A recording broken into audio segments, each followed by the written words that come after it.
3 nights into sleeping in my car, I called my dad with one simple ask: a couch and 2 weeks so my daughter could finish her exams in peace. He didn't hesitate. "You're not family," he said, like it was a fact, not a wound. A week later, we walked into my sister's birthday party uninvited, until my grandmother arrived with a briefcase, a quiet smile, and proof that the house my dad bragged about was never his. "My name is Natalie Bennett. I am 36 years old. I have a degree in business administration, a credit score that used to hover around 750, and a collection of scented candles I used to burn on Sunday nights to reset for the week. I am the kind of woman who had a 5-year plan, a retirement savings account, and a dedicated folder for my daughter's dental records. I am not the kind of woman who sleeps in a Honda Civic with a towel jammed into the window crack to keep the condensation from dripping onto her forehead. But tonight, that is exactly who I am. People think homelessness happens with a bang. They think it is an explosion, a fire, a singular catastrophic event that leaves you standing on the sidewalk with soot on your face. That is a lie. Poverty is not an explosion. It is a slow leak.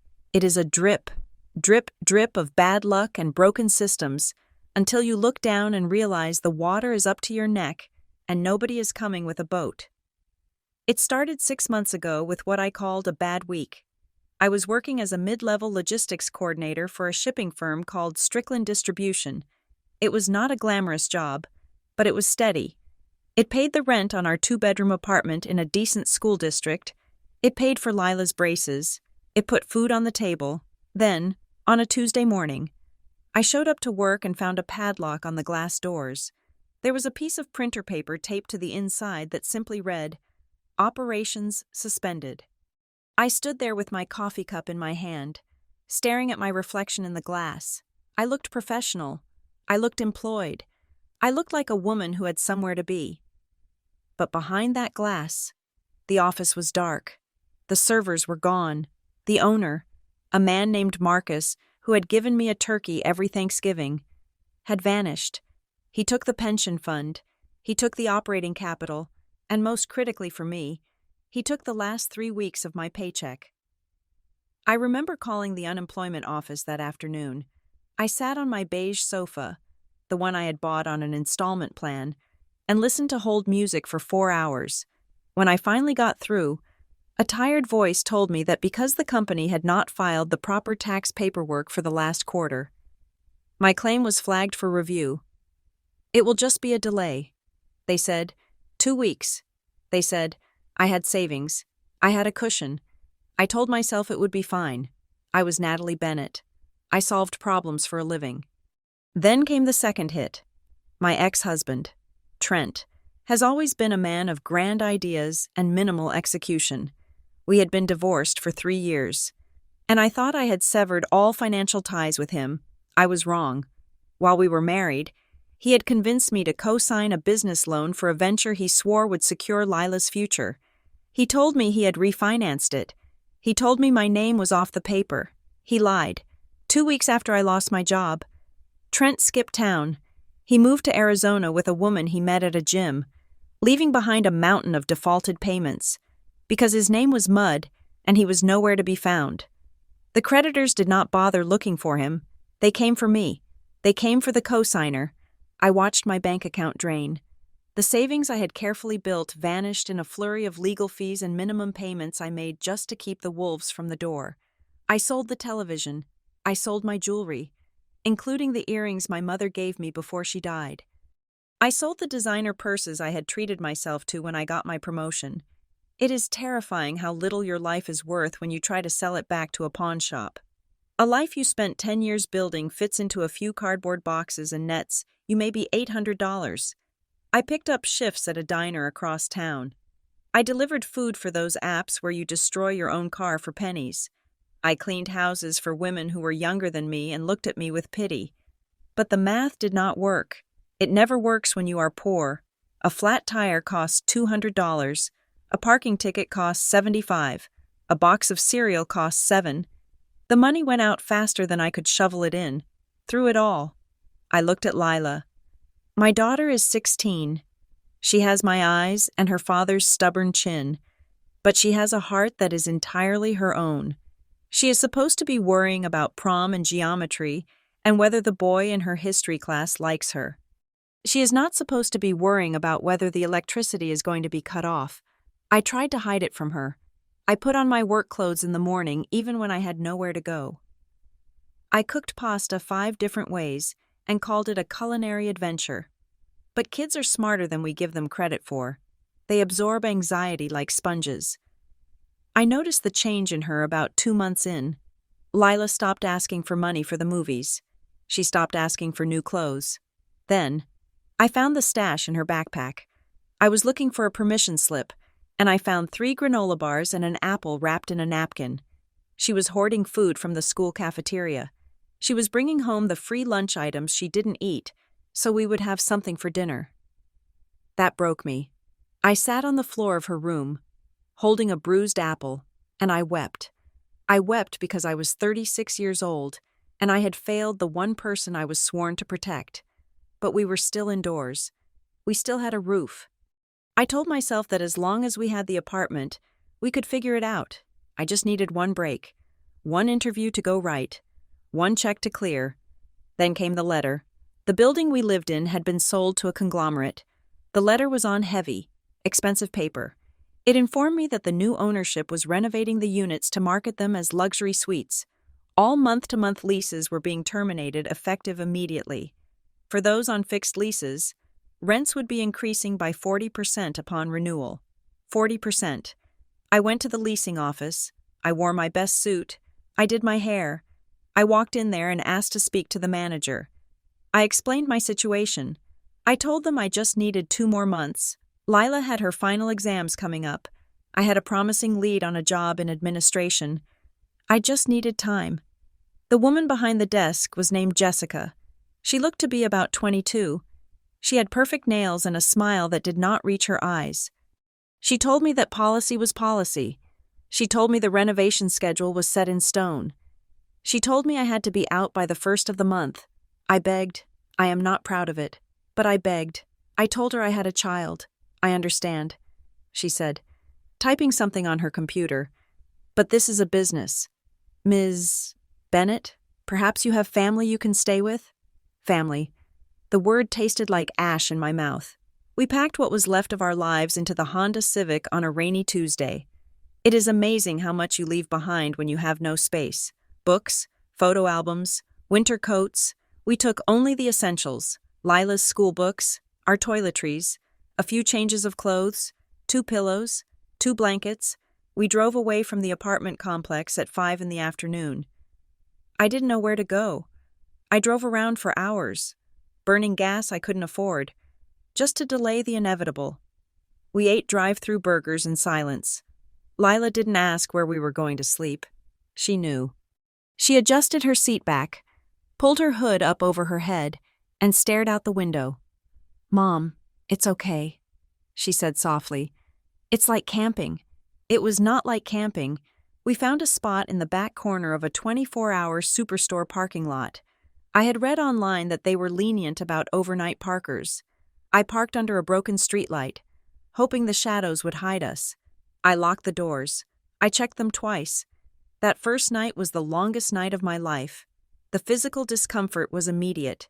The gear shift dug into my hip. The seat did not recline far enough. The cold seeped through the glass and settled into my bones. But the physical pain was nothing compared to the psychological terror. Every time a car drove past, my heart hammered against my ribs. Was it the police? Was it a security guard? Was it someone coming to hurt us?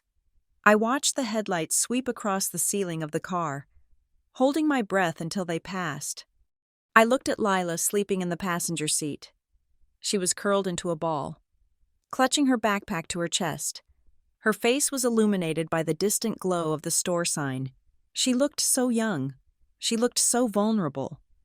I realized then that the worst thing about poverty is not the hunger or the cold. It is the erasure. You cease to be a person. You become a nuisance. You become a statistic.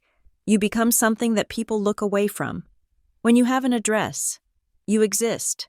When you live in a car, You are a ghost haunting the edges of society. I stared at the ceiling of the car, listening to the rain drum against the metal. My mind raced, looking for a lifeline. I thought about my friends, but shame kept me from calling them. How do you tell the woman you used to drink wine with that you are sleeping in a parking lot? I thought about my colleagues, but they were in the same boat as me. And then, in the quiet dark, a memory surfaced. It was something my grandmother, Evelyn, had said to me years ago. I must have been 10 or 11. We were standing in the kitchen of the big house where my father lived. It was a sprawling colonial with white pillars and a manicured lawn. The house that was the centerpiece of my father's identity. He loved that house more than he loved people. He loved to walk guests through the rooms, pointing out the crown molding and the imported marble. Grandma Evelyn was sitting at the breakfast table, watching him boast to a neighbor. She had a cup of tea in her hand and a strange, unreadable expression on her face. I had asked her why Dad was so loud about the house. She had looked at me, her blue eyes sharp and clear. "Natalie," she had said, her voice low so only I could hear. "Never confuse the caretaker with the owner. That house is mine. It is not his." At the time, I didn't understand. I thought she was just being territorial. I thought she meant it in a spiritual sense, that she was the matriarch. My father acted like the king of the castle. He made the rules. He decided who was welcome and who was not. As I got older and he remarried, pushing me out to make room for his new, perfect family, I assumed the house was just another asset he controlled, another weapon he owned. But lying there in the front seat of my Honda, with the smell of wet upholstery and stale French fries filling my nose, that sentence came back to me. That house is mine, not his. Why would I remember that now? What good did it do me? My father had made it clear years ago that I was part of his past. An uncomfortable footnote in his success story. He had a new wife, Marla. He had a new daughter, Violet. They lived in that house. They had heated floors and guest rooms that sat empty while my daughter slept with her knees pressed against a glove compartment. I shifted, trying to relieve the cramp in my leg. Lila whimpered in her sleep, a small, distressed sound that tore through my heart. I knew I couldn't do this for long. We couldn't live like this. Lila had exams next week. She needed a desk. She needed a shower. She needed safety. I had to swallow my pride. I had to do the one thing I promised myself I would never do. I had to ask for help from the man who had spent the last 15 years pretending I didn't exist. I closed my eyes and tried to picture the house, the big, warm, safe house. If Grandma Evelyn was right, if there was even a sliver of truth to her words, then maybe the ground my father walked on wasn't as solid as he thought. But that was a mystery for another day. Right now, I just needed to survive the night. I pulled my coat tighter around me and waited for the sun to rise, dreading the moment Lila would wake up and remember exactly where we were. The morning sun hits a windshield differently when you have slept behind it. It is not a gentle wake-up call. It is an interrogation lamp. It exposes the grease on the dashboard, the clutter in the footwells, and the grim reality that you are waking up in a parking lot while the rest of the world is waking up in beds.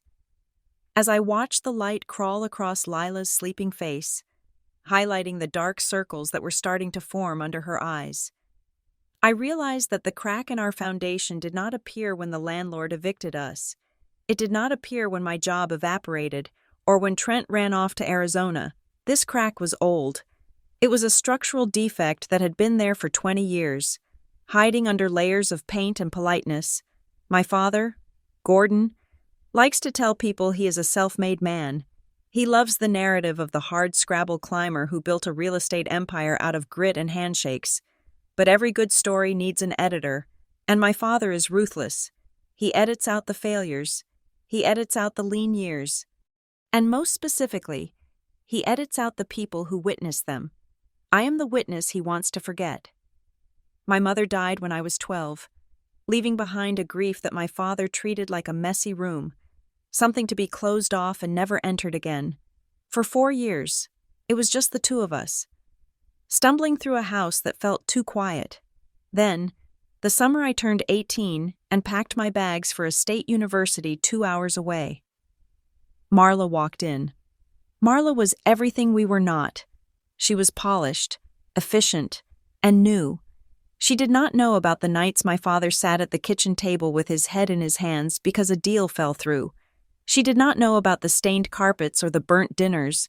She only knew Gordon the success, and she made it her mission to ensure that version of him was the only one that existed.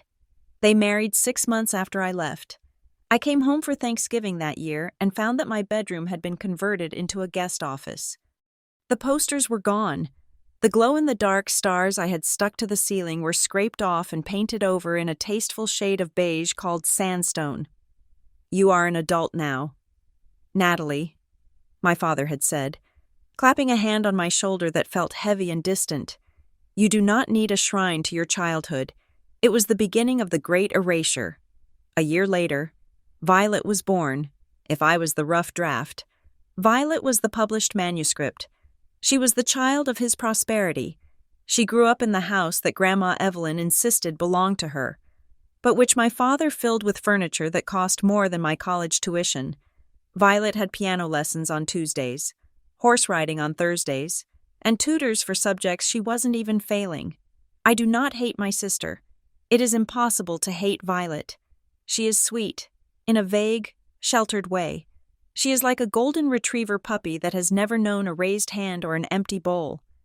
But watching her grow up was like watching a movie of a life I was supposed to have, starring someone else.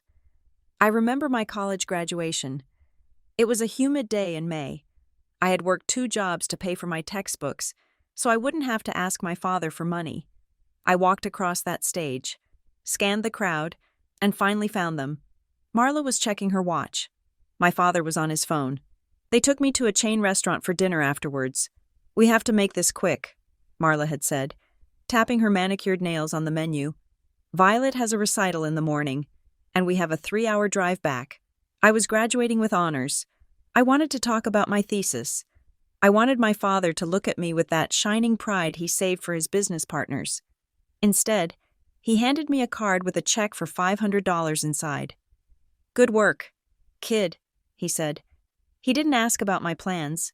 He didn't ask if I was scared. He treated the interaction like a transaction. Obligation met. Box checked. That was the pattern. When I got married to Trent, my father walked me down the aisle with a stiff smile, as if he were tolerating a mild toothache. When Trent left, and my life began to implode, I called my father in a moment of weakness, crying into the phone about the debt and the fear. His voice on the other end was dry, devoid of moisture or warmth. "You made your choices, Natalie. You married the guy. I warned you he was a dreamer. He hadn't warned me. He hadn't said a word. But in Gordon's world, history is malleable. The phrase he used most often, the weapon he wielded whenever I tried to bridge the gap between us, was simple. Don't drag the past into this. He said it when I asked why he removed my mother's photos from the mantel. Don't drag the past into this. He said it when I pointed out that he had missed Lila's 5th birthday because he was taking Violet to Disney World. Don't drag the past into this. He said it when I mentioned that I was struggling with rent the first time, years ago. Don't drag the past into this. But the past isn't a suitcase you can just leave at the airport. The past is the blood in your veins. By refusing to acknowledge it, he was refusing to acknowledge me. I was the living, breathing reminder of the time before the money, before the country club membership, before the clean slate. I was the walking evidence that he was human and flawed. So, I played along. For years, I played the game. I accepted the scraps.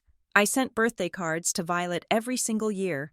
I sent thoughtful gifts, books I knew she would like, scarves in her favorite color. I spent money I didn't have on shipping fees, writing cheerful notes that said, "Love, your big sister Natalie." I never got a call. Occasionally, I would get a text from Marla. Received. Thanks. That was it. 2 words. No picture of Violet wearing the scarf.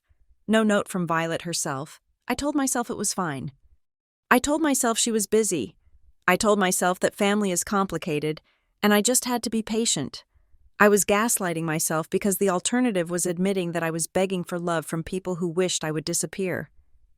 The truest pain, however, was not what they did to me. It was what they were doing to Lila.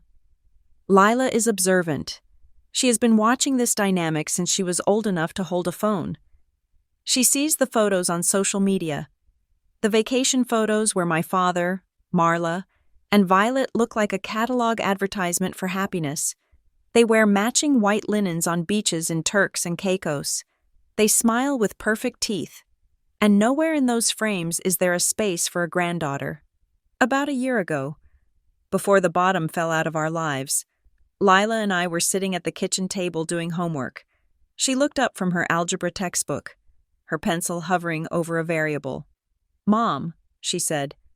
Her voice was too casual, a sure sign she had been thinking about this for a long time. "Why does Grandpa Gordon never call me?" I froze. I was folding laundry, holding one of her t-shirts. I tried to formulate a lie. I tried to say he's busy or he's not good with phones or men of his generation are just like that. But Lila is 16. She is not 6. She knows how phones work. She knows that effort is a reflection of interest. I put the shirt down. I sat across from her. "He loves you, Lila," I said. "He just shows it differently." "Does he?" she asked. She didn't sound angry. She sounded resigned. Because Violet got a car for her 16th birthday, I saw it on Instagram. Grandpa posted a video of her crying when she saw the bow on the hood. He was holding the camera. He was laughing. I have never heard him laugh like that. I felt like I had swallowed broken glass. I reached across the table and took her hand. Her fingers were cold. "That has nothing to do with you," I told her firmly. "That is about him. That is about his limitations, not your worth." She squeezed my hand back, but her eyes were dry and old. "I know. Mom," she said, "I'm just asking. It's like we're not even related." That sentence had haunted me every day since. It's like we're not even related. And now, sleeping in a car in a parking lot, that sentence felt less like a complaint and more like a prophecy. We were not related. Not in the ways that mattered. We shared DNA, but we did not share a safety net. If we were truly family, my father would have sensed that something was wrong. If we were family, I wouldn't be calculating how many minutes of heat I could run in the car without wasting too much gas. I looked at my phone. It was 6 a.m. I had 12% battery left. I knew what was coming up. Violet's 18th birthday was this weekend. I knew because Marla had posted a digital save the date 3 months ago, which I had seen before I unfollowed her for my own mental health. It wasn't just a party. It was a coronation, a gala at the house, a coming-of-age celebration for the daughter who fit the mold. I sat there in the driver's seat, watching a stray dog trot across the empty lot, and I felt a bitter clarity wash over me. Poverty is not just a lack of currency, it is a lack of community. When you have money, you have friends. When you have money, you have family who claims you. When you are broke, you are a liability. I realized that my father's rejection wasn't just about his ego anymore, it was about his fear.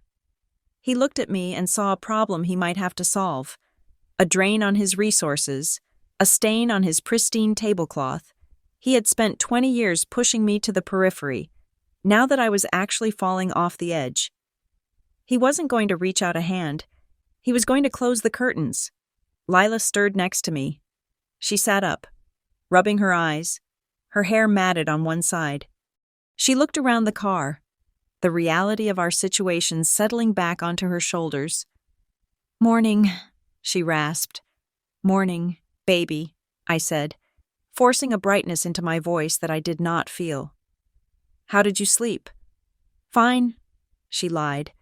I looked at her, my brave, brilliant, discarded daughter, and I felt a surge of anger so hot it almost warmed the car. We were good people. We were trying so hard. We did not deserve this. And more importantly, she did not deserve to think that she was worth less than the girl in the big house on the hill. I had spent my life trying to be polite. I had spent my life trying not to make waves, trying to earn my father's love by being invisible and low maintenance. Look where that got me. I started the car. The engine sputtered, then caught with a whine. "We are going to get breakfast," I said, A real breakfast. I have a few dollars left on the card. Lila looked at me. Mom, we should save it. No, I said. We are eating pancakes. And then I need to make a phone call. I didn't tell her who I was going to call. I wasn't even sure I had the courage to do it yet. But as I pulled out of the parking lot, leaving the shadows of the superstore behind, I knew one thing for certain. I was done protecting my father's narrative. I was done being the secret he kept in the dark. If I was going to be the outsider, the non-family, the mistake, then maybe it was time I stopped acting like a daughter and started acting like a woman with nothing left to lose. Violet's birthday was coming up, and for the first time in years, I found myself thinking that maybe, just maybe, we should make an appearance, not to celebrate, but to be seen. But first, I had to survive the ask. I had to make the call that would officially sever the last thread holding us together. I had to give him the chance to save us, just so I would know, once and for all, that he never intended to. The air inside a Honda Civic after 3 days of living in it develops a physical weight. It is not just the smell of stale fast food wrappers or the damp musk of unwashed clothes. It is the scent of desperation. It smells like failure. I sat in the driver's seat with my phone in my hand, the screen glowing against the deepening twilight, staring at a contact name I hadn't dialed in 6 months. Dad. Beside me. Lila was trying to highlight her history notes by the light of a street lamp that flickered overhead. She was wearing 3 layers of shirts because the evenings were getting colder. And we couldn't afford to run the heat. Every time she shifted, the plastic bags filled with our belongings crinkled, a sharp reminder of how small our world had become. I did not want to make this call. I would rather have walked over hot coals. But that afternoon, Lila had asked me where she could shower before her chemistry final, and I didn't have an answer. I couldn't tell my daughter to wash her hair in a gas station sink. I had hit the wall. My pride was a luxury I could no longer afford. I pressed the call button. The ringback tone sounded twice, 3 times. I held my breath, praying he wouldn't pick up so I could delay the humiliation, and simultaneously praying he would pick up so we wouldn't have to sleep in this parking lot again. Hello? His voice was clipped, impatient. I could hear the clink of silverware in the background, the low hum of jazz music. He was having dinner. He was warm. Dad, it's Natalie. I said. My voice shook, so I cleared my throat and tried again, forcing steadiness into the syllables. It's Natalie. I know who it is. He said, I have caller ID. Is everything all right? We are just sitting down to eat. He didn't ask how I was. He didn't ask about Lila. He was establishing the timeline. Be brief. I need a favor. I said. I didn't wait for him to give me permission to speak. I just let it spill out before I lost my nerve. I'm in a bad spot. Dad, the apartment situation fell through, and the job market is slow. And Trent left us with a mess. We have been sleeping in my car for 3 nights. Silence. I expected shock. I expected a gasp. I expected him to drop his fork and demand to know where we were. Instead, I heard him take a sip of something. That is unfortunate, he said. His tone was the same one he used when discussing a zoning issue or a contractor delay. Dad, I'm not asking for money, I said quickly, anticipating the objection. I just need a place to crash. Just for 2 weeks. Lila has her finals. She just needs a bed and a shower so she can finish the semester. We will be out the second her last exam is done. I promise. I gripped the steering wheel with my free hand, my knuckles turning white. 2 weeks, he repeated. Yes, just 2 weeks. I don't think that is going to work. Natalie. The rejection was so casual, so immediate, that I couldn't process it. What? I whispered. It's just not a good time, he said. Violet is in a very intense period right now. She is preparing for her SATs, and she has her art portfolio review coming up. She needs total focus. Having you 2 here would be a disruption. A disruption. My daughter was sleeping in a car, freezing, and he was worried about disturbing the feng shui of his other daughter's art projects. Dad, you have a 5-bedroom house, I said, my voice rising. You have 3 empty guest rooms. We wouldn't even come out of the room. We would be invisible.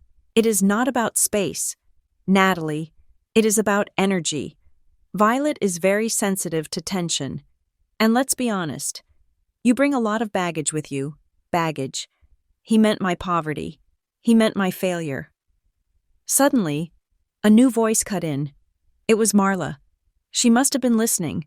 Or maybe he had put me on speakerphone to share the annoyance. Natalie, honey, she said. Her voice was sweet, syrupy, the kind of sweetness that masks a bitter aftertaste. We warned you about this. We told you that marrying Trent was a mistake. We told you that you needed to be more responsible with your finances. I felt the blood rush to my face. I am responsible. Marla, I lost my job because of fraud. My husband left me with debt I didn't know existed. This isn't about choices. This is about bad luck. Life is a series of choices, she corrected me, as if she were reading from a self-help book she had skimmed in an airport. And now you want to bring that chaos into our home? Violet has her birthday party coming up. We have caterers coming in and out. We can't have you camping out in the guest wing. It wouldn't look right. It wouldn't look right. There it was. The truth. It wasn't about space. It wasn't about Violet's studies. It was about aesthetics. They didn't want the homeless relatives ruining the image of the perfect suburban family. I looked over at Lila. She wasn't studying anymore. Her book was closed on her lap. She was staring at the dashboard, her jaw set tight, tears brimming in her eyes but refusing to fall. She could hear every word. I had exposed her to this. I had opened the door and let them slap her in the face. Dad, please, I said, my voice breaking. I am begging you, not for me, for your granddaughter. She is 16 years old. She is hungry. She is tired. She is your blood. I heard a heavy sigh on the other end, the sound of a man who is being inconvenienced by a telemarketer. Gordon, Marla whispered loudly. Hang up. This is manipulative. Natalie, listen to me, my father said. His voice dropped an octave, becoming cold and final. You are an adult. You need to figure this out on your own. You cannot keep running back to us whenever you stumble. I am not running back, I screamed, losing control. I have never asked you for anything. I have been on my own since I was 18. I am asking for shelter. I am asking for basic human decency. We are family. The line went quiet for a beat, a long, stretching silence that felt like a canyon opening up between us. Then, he said the words. He said them calmly, clearly, without a shred of hesitation. You are not family. Natalie. I froze. The air left my lungs. Family is the people who build a life together, he continued. You chose to leave. You chose your own path. You are a distant relative who made poor decisions. Do not call this number again unless it is an emergency. We are living in a car, I cried. That is an emergency. Not my emergency, he said. And the line went dead. I sat there with the phone pressed to my ear, listening to the dial tone. It was a buzzing sound, harsh and mechanical. I couldn't move. I couldn't breathe. I felt like I had been physically struck. You are not family. He had finally said the quiet part out loud. All those years of missing invitations, of forgotten birthdays, of cold interactions. It wasn't negligence. It was policy. I had been excommunicated years ago. I just hadn't received the memo until now. I lowered the phone slowly. The silence in the car was suffocating. I didn't dare look at Lila. I was too ashamed. I was the mother who couldn't provide a roof. I was the daughter who wasn't wanted. I wanted to disappear. I wanted the seat to swallow me whole. Then, I heard a small sound. It was the sound of a zipper. I turned my head. Lila was opening her backpack. She wasn't crying. Her face was dry, but her eyes were burning with a fierce, terrifying intensity. She reached into the front pocket of her bag and pulled out a small, crumpled envelope. She held it out to me. What is this? I asked. My voice a raspy whisper. Take it, she said. I took the envelope. It was light. Inside, there was a stack of cash, mostly ones and fives, with a few $10 bills mixed in. I counted it quickly. It was maybe $140. Lila, where did you get this? I have a job, she said. I stared at her. You have school. You have practice. When do you work? I quit the track team 3 weeks ago. Mom, she said, I have been working at the Bean and Leaf on 4th Street. The manager pays me in cash because I'm under 18 and I don't have the permit yet. I sweep the floors and wash dishes in the back. My heart shattered into 1,000 fresh pieces. While I was running around trying to sell my purses, my 16-year-old daughter was washing dishes to save us. Why didn't you tell me? Because I knew you would feel guilty, she said. She looked straight ahead, through the windshield at the dark, empty parking lot, and I knew you would try to stop me. But Mom, I heard him. I heard what he said. I looked down at the money in my hand. It was grease-stained and smelled like coffee grounds. It was the most beautiful thing I had ever seen. I am sorry, I whispered. I am so sorry. Lila. She shook her head. Don't be sorry. Be mad. She turned to look at me then, and I saw something in her face that I had never seen before. It wasn't just sadness. It was rage.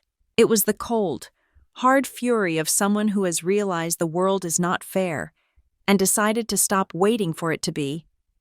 He said we aren't family, Lila said. Her voice was steady, terrifyingly so. He said we are just strangers. Fine, if we are strangers, then he doesn't get to treat us like family secrets anymore. I looked at her, and then I looked at the phone in my hand. The despair that had been drowning me for weeks began to recede, replaced by something hotter, something sharper. He had cut the cord. He had burned the bridge. He thought that by casting us out, he was solving his problem. He thought we would just fade away into the background. 2 tragic figures he could shake his head about at cocktail parties. Poor Natalie. She just couldn't get it together. He was wrong. I remembered Grandma Evelyn. I remembered her sharp blue eyes and her cryptic warnings. Never confuse the caretaker with the owner. My father had just told me I had no claim to his love. That was fine. I didn't want his love anymore. But he had also implied I had no claim to his world, and that was a lie. I clenched the cash in my hand. It was enough for a cheap motel room for 2 nights, a shower, a bed, a base of operations. You are right. I told Lila. I started the car, the engine roaring to life with a vengeance. We are not his family. I put the car in gear.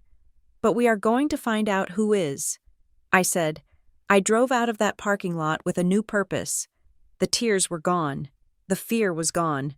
In their place was a single, crystal-clear mission. If my father wanted to define family by property and assets, then I was going to learn the history of those assets.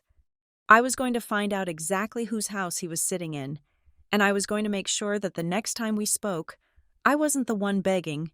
I was going to be the one holding the keys. The motel room smelled of industrial-strength lemon cleaner and stale cigarette smoke, a scent that somehow felt like luxury compared to the interior of my Honda Civic.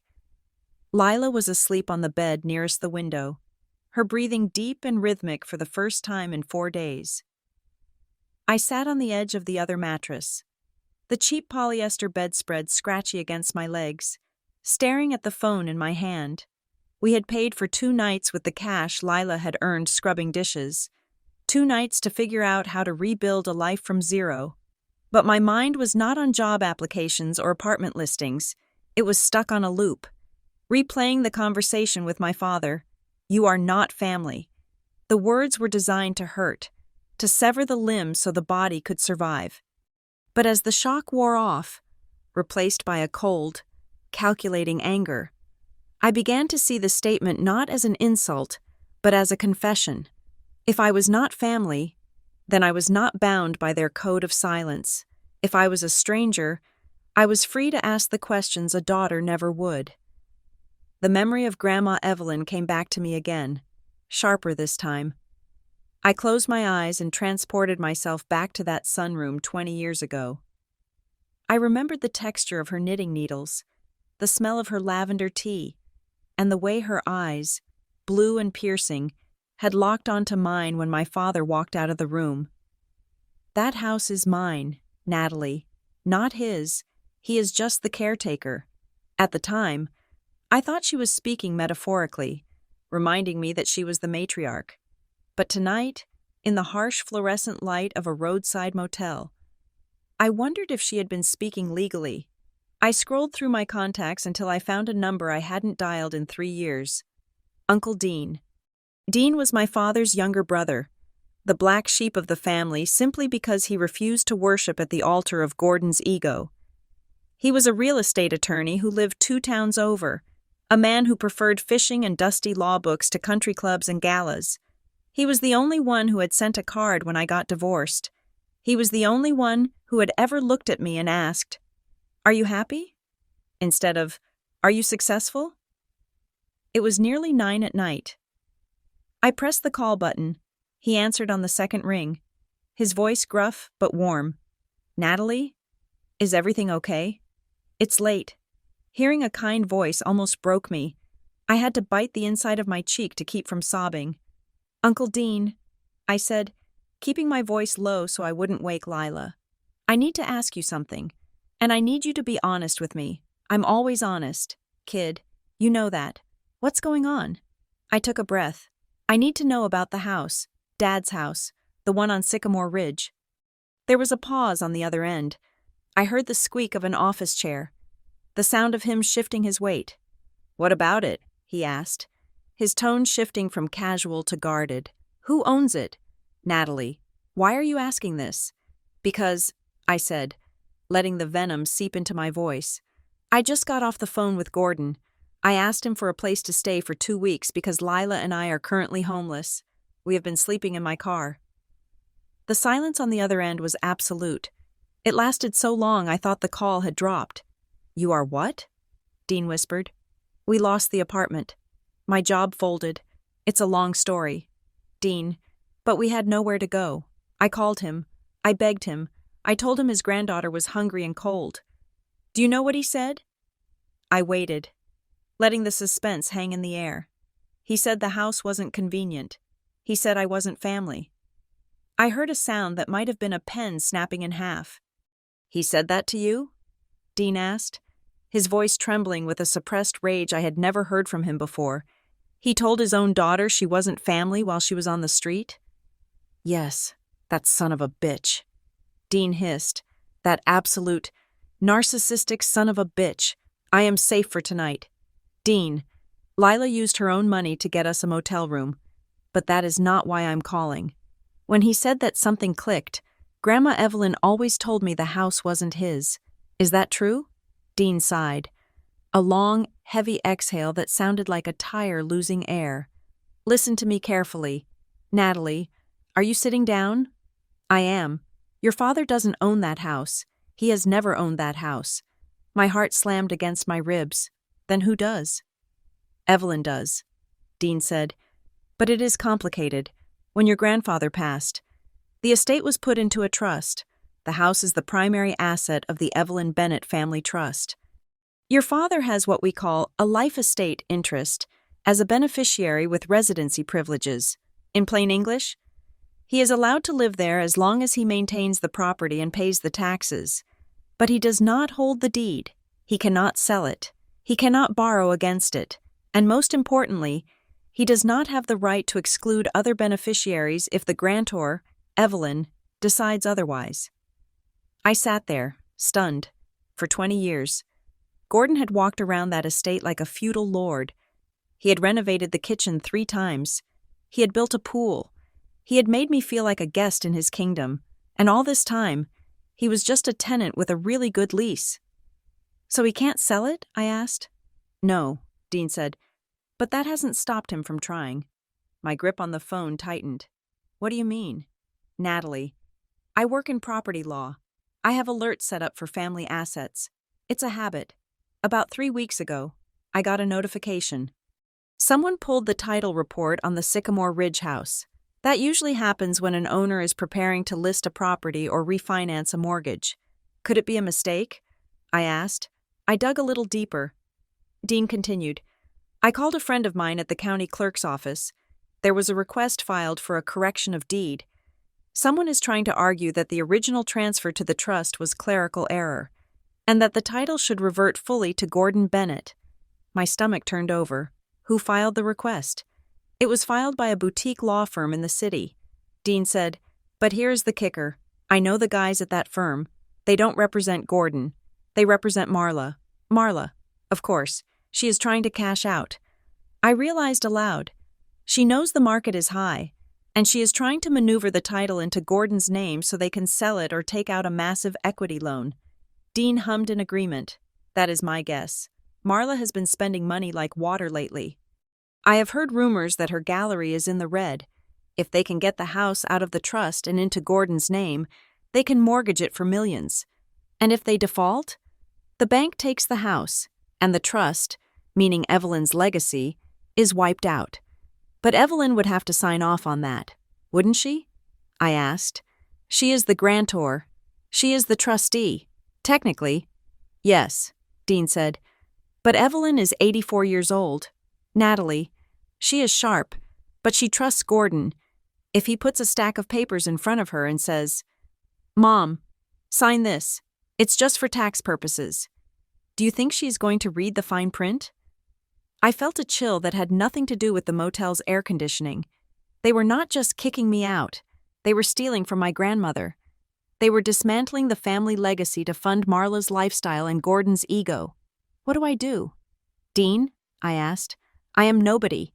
I have $12 in my bank account. I can't hire a lawyer to stop them. You don't need a lawyer, Dean said firmly. You need a witness. You need to call Evelyn. I hesitated. The fear was instant and paralyzing. I hadn't spoken to my grandmother in almost a year. The last time I saw her, she was frail, sitting in her assisted living suite, surrounded by flowers Marla had sent. I didn't want to be the granddaughter who only called when she needed something. I didn't want to drag her into a war. Dean, I can't, I whispered. I can't be the one to tell her that her son is a thief. It will break her heart. And what if she doesn't believe me? Gordon is her golden boy. I am just the failure who sleeps in a car. She might think I am making it up to get money. Natalie, stop. Dean snapped. His voice was sharp, cutting through my self-pity. This isn't about you anymore. This is about protecting her. If they get that signature, the house is gone. The asset that was supposed to support the whole family, including you, including Lila, will be converted into cash and funneled into Marla's pockets. You have a moral obligation to speak up. I looked at Lila again. She had shifted in her sleep, one hand hanging off the side of the bed. Her fingernails were chipped. She deserved better than this. She deserved a mother who fought. But I was terrified. Fear is a heavy blanket, and I had been wearing it for months. I don't know if I can. I stammered. I feel like I'm just causing trouble. Maybe I should just let them have it. Maybe I should just take Lila and go to a shelter in the next county and start over. Suddenly, a voice spoke from the other bed. Give me the phone. I jumped. Lila was awake. She was sitting up, leaning on her elbows, her hair messy, her eyes clear and awake. She hadn't been asleep. She had been listening. Lila, go back to sleep, I said. Give me the phone. Mom, she repeated. She didn't wait for me to pass it. She reached across the gap between the beds and took it from my hand. She put the phone to her ear. Uncle Dean? It's Lila. I watched her, paralyzed. My daughter, who usually hated talking on the phone to order pizza, sat there with the posture of a queen. Hi, Lila. I could hear Dean's voice, softer now. Is it true? Lila asked. Does Grandma Evelyn really own the house? Yes. Sweetie, it is true. And Grandpa Gordon is trying to steal it? We think so. Yes. Lila looked at me. Her expression was unreadable. It wasn't anger anymore. It was decision. Mom is scared, Lila said into the phone. She thinks she is bothering people. She thinks we are beggars. She paused, listening to whatever Dean was saying. I know, Lila said. Then she looked me dead in the eye and said the words that would change the trajectory of our entire lives. Uncle Dean, tell us where Grandma is. We are going to see her. Because if Grandpa Gordon says I am not family, then I want to meet the person who actually gets to decide what that word means. She handed the phone back to me. I took it, my hand trembling slightly. I looked at my daughter, really looked at her, and realized that the adversity of the last few weeks hadn't broken her. It had forged her. She was stronger than me. And right now, she was leading the way. "Dean?" I said into the receiver. I heard that. Dean said, "She is a smart kid. Natalie, smarter than all of us." "Where is Evelyn?" I asked. "Is she still at the Golden Oak facility?" "No." Dean said, "She moved back into the guest cottage on the estate 3 months ago. She wanted to be closer to the garden." "She is on the property?"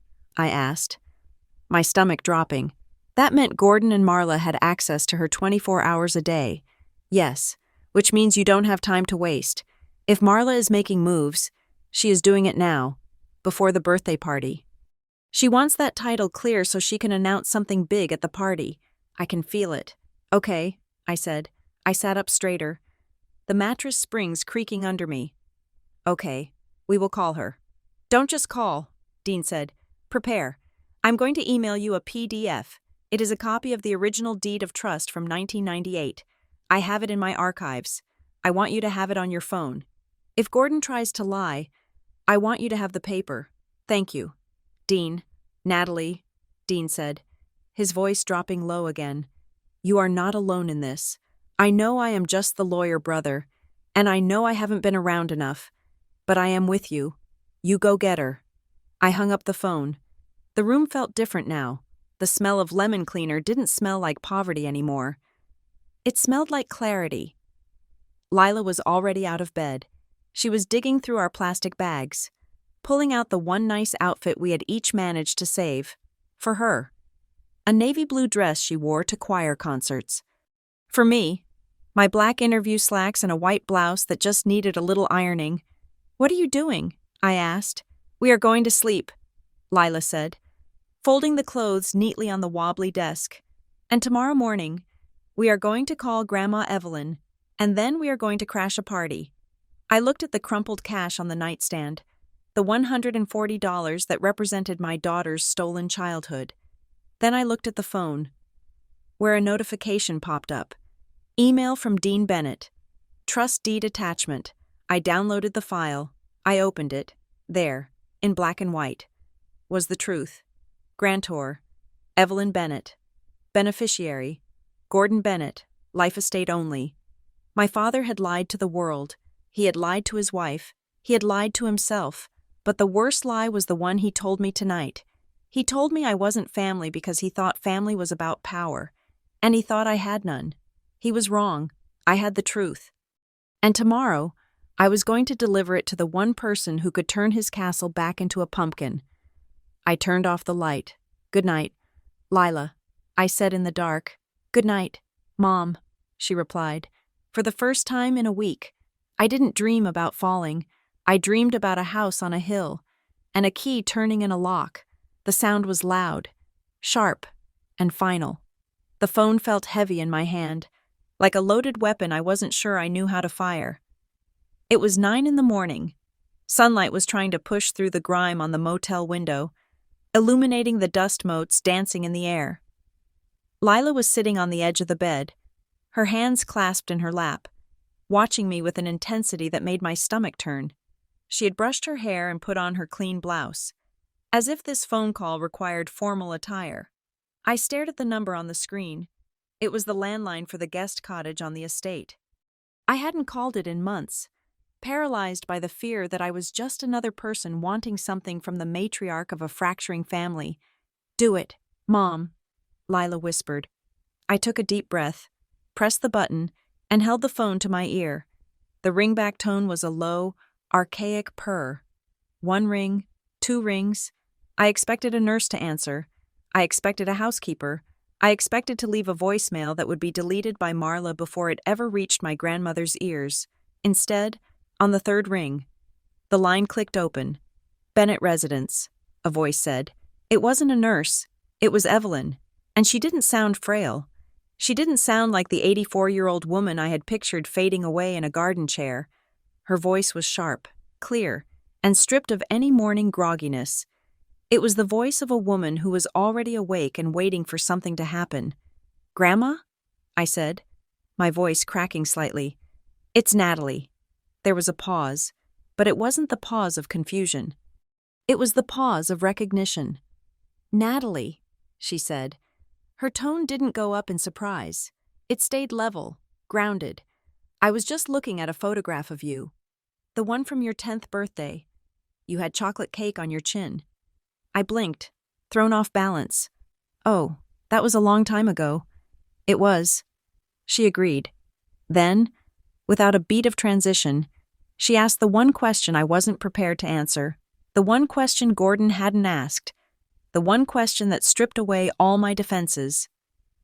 "Where are you and Lila right now?" She didn't ask how I was. She didn't ask why I was calling. She asked where I was. She knew, somehow, in the way that grandmothers seem to have a dedicated frequency for family disasters. She knew we weren't in our apartment. I looked at the peeling wallpaper of the motel room. I looked at the coffee maker that still had the previous guest's pod inside it. I looked at Lila, who was chewing her lip. I started, and then my throat closed up. I tried to say we were fine. I tried to say we were just between places, but the kindness in her demand broke me. "We are in a motel off the interstate." "Grandma," I whispered, the tears spilling over before I could stop them. "We lost the apartment. We have been sleeping in my car for 3 days. Last night was the first time we slept in a bed." The silence on the other end was absolute. It wasn't an empty silence. It was a heavy, absorbing silence. I could hear her breathing, steady and controlled. "I see," she said finally. Her voice had dropped a few degrees. It wasn't cold towards me. It was cold towards the situation. "And you called your father?" I wiped my face with the back of my hand. "Yes, I called him yesterday." "And?" "He said no. He said no," she repeated. She tested the words, as if checking for a defect. "He refused to let his daughter and granddaughter stay in a house with 5 empty bedrooms? He said it wasn't convenient." I said, the bitterness rising up again. "He said Violet is studying. He said I would bring bad energy." And then I hesitated. I didn't want to tattle. It felt childish. But I looked at Lila, and I remembered the anger in her eyes the night before. "Then what? Natalie?" Evelyn commanded. "Tell me exactly what he said." "He said, I am not family." I told her. He said, "You're not family." The line went dead silent. It lasted so long that I pulled the phone away from my ear to check if the call had dropped. "Grandma? I am here," she said. Her voice had changed. The warmth was gone entirely, replaced by a steeliness that made the hair on my arms stand up. It was the voice of the woman who had single-handedly managed a trust fund and a real estate portfolio for 40 years after my grandfather died. "He said that—" "Did he?" she murmured. It sounded like she was taking a note. "Interesting. That explains the paperwork." "What paperwork?" I asked. "For the last month. Marla has been bringing me documents." Evelyn said, "She comes over with tea and cookies, acting like she is my best friend. She puts papers in front of me. 'Just routine updates, Evelyn,' she says. 'Just tax adjustments.' She thinks because I use a cane. I also use half a brain." My heart hammered against my ribs. Uncle Dean was right. I haven't signed them. Evelyn continued. "I told her my reading glasses were broken. I told her I had a headache. I told her I needed to meditate. I have been stalling. But they are getting aggressive. Natalie, yesterday, Gordon came in. He didn't bring cookies. He brought a notary. He told me I was being difficult. He told me that for the good of the family legacy, I needed to sign over full executive control of the Sycamore Ridge property to him." "What did you do?" I asked, terrified. "I told him to get out of my cottage because I was watching my soap opera," she said. I almost laughed. A hysterical bubble of sound that caught in my throat. "Natalie, listen to me," she said, her tone sharpening. "They are trying to erase you. They are trying to rewrite the deed so that when I die, which they seem to think will be next Tuesday, the house goes solely to Gordon, bypassing the trust structure that protects you and the other grandchildren. They want to sell it. I heard Marla on the phone in the garden. She was talking about a cash offer from a developer. They want to sell the house? I asked. But that's your home. It is not just my home, she said. It is the family anchor, and as long as I have breath in my body, I decide who drops that anchor. She took a breath. Violet's birthday is on Saturday. She said, I know. I said, we weren't invited. I am inviting you. She said, Grandma, I can't go there. I said, panic rising. Gordon told me never to call him again. If I show up at his golden child's party, he will throw us out. It will be a scene. I can't do that to Lila. I can't let her be humiliated in front of all those rich people. Natalie Bennett, Evelyn snapped. You are not listening. I am not asking you to go to a party. I am telling you to accompany the owner of the house to inspect her property. But no buts. I have been hiding in this cottage for too long, letting them play house in the main mansion. I thought I was keeping the peace. I see now that I was just feeding the monster. If my son thinks he can define who is family and who is not, then he needs a lesson in definitions. She paused, and her voice softened just a fraction. I need you there. Natalie, I cannot do this alone. I am 84. I have the legal right. But I need the physical presence. I need my granddaughter. The way she said it, my granddaughter, hit me harder than any insult Gordon had ever thrown. He had cast me out. She was pulling me in. Okay, I said, my voice trembling. Okay, we will be there. Good. Now, logistics. You are in a motel. I assume you do not have appropriate attire for a formal evening event? No, I admitted. We have jeans and, well, not much else. I called Dean 10 minutes ago. She said, You knew I would say yes? I knew you were a Bennett. She said simply, Dean is on his way to you. He has picked up some things. I told him your sizes. He is a lawyer. He is good at details. Dean is coming here. He will pick you up on Saturday afternoon. You will get dressed. You will look impeccable. You will not look like victims. You will look like the rightful heirs to a legacy. Do you understand? I understand. And Natalie, there is one more thing. Yes? Evelyn's voice dropped to a whisper. Conspiratorial and dangerous. Bring proof. Proof of what? Proof of the rejection, she said. Proof of the struggle. Gordon will try to spin this. He will tell everyone that he offered you help and you refused it. He will say you are mentally unstable. He will say he has been sending you money for years. He is a salesman. Natalie, he sells lies. I want you to bring something that cuts through the noise. I looked at the crumpled envelope of cash on the nightstand.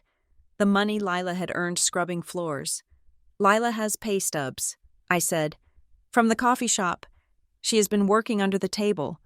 But she kept the logs of her hours on her phone. And I have the call log showing I called him. And the voicemail he left me 3 years ago saying he wouldn't help with the divorce lawyer. Bring it all, Evelyn said, not to wave it around like a flag. Just have it. Truth is heavy. Natalie, you need to be ready to drop the weight. I will, I said. See you on Saturday. And Natalie? Yes, Grandma? You are family. Never let that man tell you who you are. The line clicked dead. I sat there for a long time, holding the phone. I felt different, lighter, but also more solid. The fear of being homeless was still there. We still had to check out of the motel in 2 days. But the fear of being worthless was gone. Lila was watching me. Well, she asked. We are going to the party, I said. Lila smiled. It was a small, sharp smile. Good. 2 hours later, there was a knock on the motel door. I opened it to find Uncle Dean standing there. He looked out of place in the dingy hallway, wearing a rumpled suit and holding 2 large garment bags and a shoebox. He looked tired, but his eyes were bright. Delivery from headquarters, he said, grinning. He walked in and hung the bags on the closet rail. He didn't comment on the smell of the room or the meager belongings scattered on the floor. He just turned to me and pulled me into a hug that smelled like pipe tobacco and old paper. I am sorry I didn't know sooner. He mumbled into my hair. I am so sorry. Natalie, it's okay. Dean, I said, holding on tight. We are okay now. He pulled back and looked at Lila. He reached into his pocket and pulled out a thick envelope. Evelyn told me not to give you cash because she knows you have too much pride, he said. But she didn't say anything about me giving you a legal consultation fee retainer for future services. He winked and shoved the envelope into my hand. It was thick. Dean, I can't. It is not charity, he said sternly. It is war funds. You need gas. You need food. You need to not worry about where you are sleeping Sunday night so you can focus on what you have to do Saturday night. Take it. I took it. Thank you. He pointed to the garment bags. Inside there is a dress for you. Natalie. It is vintage. Silk. It was your mother's. Evelyn kept it in the cedar closet. My breath hitched. My mother's dress. And for you? Lila, Dean said, pointing to the other bag. We stopped at a boutique. Evelyn described it over the phone. Navy blue, high neck. She said it needs to look like armor, but elegant. Lila walked over and unzipped the bag. She touched the fabric reverently. It was beautiful. It was a dress that commanded respect. Dean sat down on the edge of the unmade bed. Here is the play, he said, his voice lowering. The party starts at 6. The guests will arrive between 6 and 7. It is a garden party. Catered. Very high-end. Marla has invited the mayor, half the real estate board, and the partners from Gordon's firm. They are expecting a coronation. I said, exactly. Dean nodded. Marla is planning a toast at 7:30. That is when she is going to announce the family restructuring. She is going to spin some story about Evelyn retiring and handing over the reins. That is when we walk in. We? I asked. I am driving you. Dean said, I am not missing this for the world, but we don't go to the front door. We go to the guest cottage first. We pick up Evelyn, and then we walk in through the garden gate, together, the 3 musketeers. Lila said, the 4. Dean corrected. Evelyn is D'Artagnan. She is the one with the sword. He looked at me seriously. Natalie, you need to be ready. Gordon is going to be vicious. When he sees you, he's going to feel cornered. A cornered narcissist is a dangerous thing. He will try to make you look crazy. He will try to make you look like you are crashing the party to beg for money. I patted the pocket of my jeans, where I had put the phone with the call logs, and I looked at Lila's backpack where her pay stubs were. Let him try, I said. Dean nodded. Good. I will pick you up at 5 on Saturday. Get some sleep. Eat a steak. You have work to do. He left as quickly as he had arrived, leaving behind the garment bags that hung like sentinels in the small room. I walked over and unzipped the bag containing my mother's dress. It was a deep emerald green, simple and timeless. I touched the silk. It felt cool and strong. I hadn't felt connected to my mother in years. Gordon had erased her so thoroughly. But looking at this dress, I realized that Evelyn had saved it. She had saved pieces of us, waiting for the moment we would be strong enough to claim them. Lila stood beside me. We are going to ruin their party, aren't we? She asked. I looked at her. No, I said. We are not ruining anything. We are just going to turn on the lights, and if they look ugly in the light, that is not our fault. We spent the next 2 days in a strange state of calm. We ate real meals. We showered. We ironed the dresses. We rehearsed what we would say if anyone stopped us, but mostly, we waited. On Saturday afternoon, I stood in front of the motel mirror. The green dress fit perfectly, as if my mother's ghost was holding the fabric against my skin. I pinned my hair up. I put on a shade of lipstick I had found at the bottom of my purse. Lila came out of the bathroom. She looked older in the navy dress. She looked regal. She didn't look like a girl who slept in a car. She looked like a Bennett. Dean's car honked outside. Ready? I asked. Lila picked up the envelope with the evidence. She put it in a small clutch bag Dean had provided. Ready, she said. We walked out of the motel room, leaving the key on the dresser. We didn't look back. We were done with hiding. We were done with shame. We were going home. The gravel of the driveway at Sycamore Ridge always sounded different than any other gravel. It sounded expensive. It crunched with a precise, manicured wait under the tires of the luxury sedans lining up for the valet. As Uncle Dean dropped us off just outside the main iron gates, I watched a parade of wealth glide past us.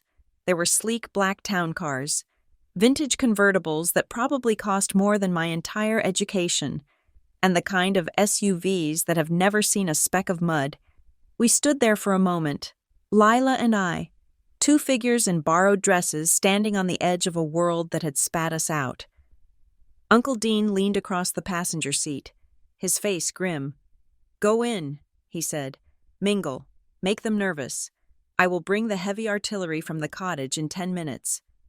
I nodded. I couldn't speak. My throat felt like it was coated in sandpaper. We walked through the open wrought iron gates. The estate was transformed. The sprawling lawn, usually just a sea of green, was dotted with white marquees and fairy lights that were just beginning to flicker on against the twilight. There was a jazz quartet playing somewhere near the fountain, the music drifting over the conversation like a soft mist. Waiters in white jackets moved through the crowd with trays of champagne and hors d'oeuvres that looked like tiny architectural sculptures. Lila gripped my arm. Her fingers were digging into my skin, but her face was a mask of calm. "Chin up," I whispered to her. "You look better than any of them." She straightened her spine. The navy blue dress Dean had bought her fit perfectly, giving her a silhouette of maturity that made my heart ache. She wasn't a child anymore. Poverty had stolen the last of her girlhood, and tonight she was walking into the lion's den as a woman. As we stepped onto the patio, the atmosphere shifted.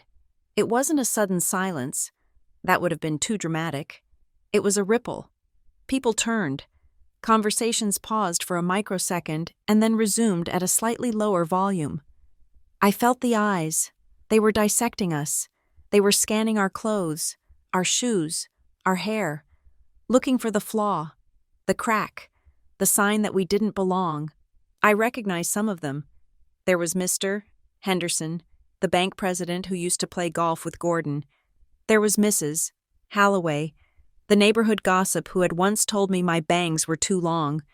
They looked at me with a mixture of confusion and pity. Isn't that the older daughter? The one who left? The one who failed? I kept walking. I didn't make eye contact. My goal was the center of the patio, where the main bar was set up. I needed water. My mouth was dry with terror. "Natalie?"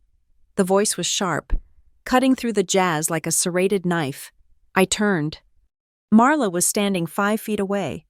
She looked impeccable.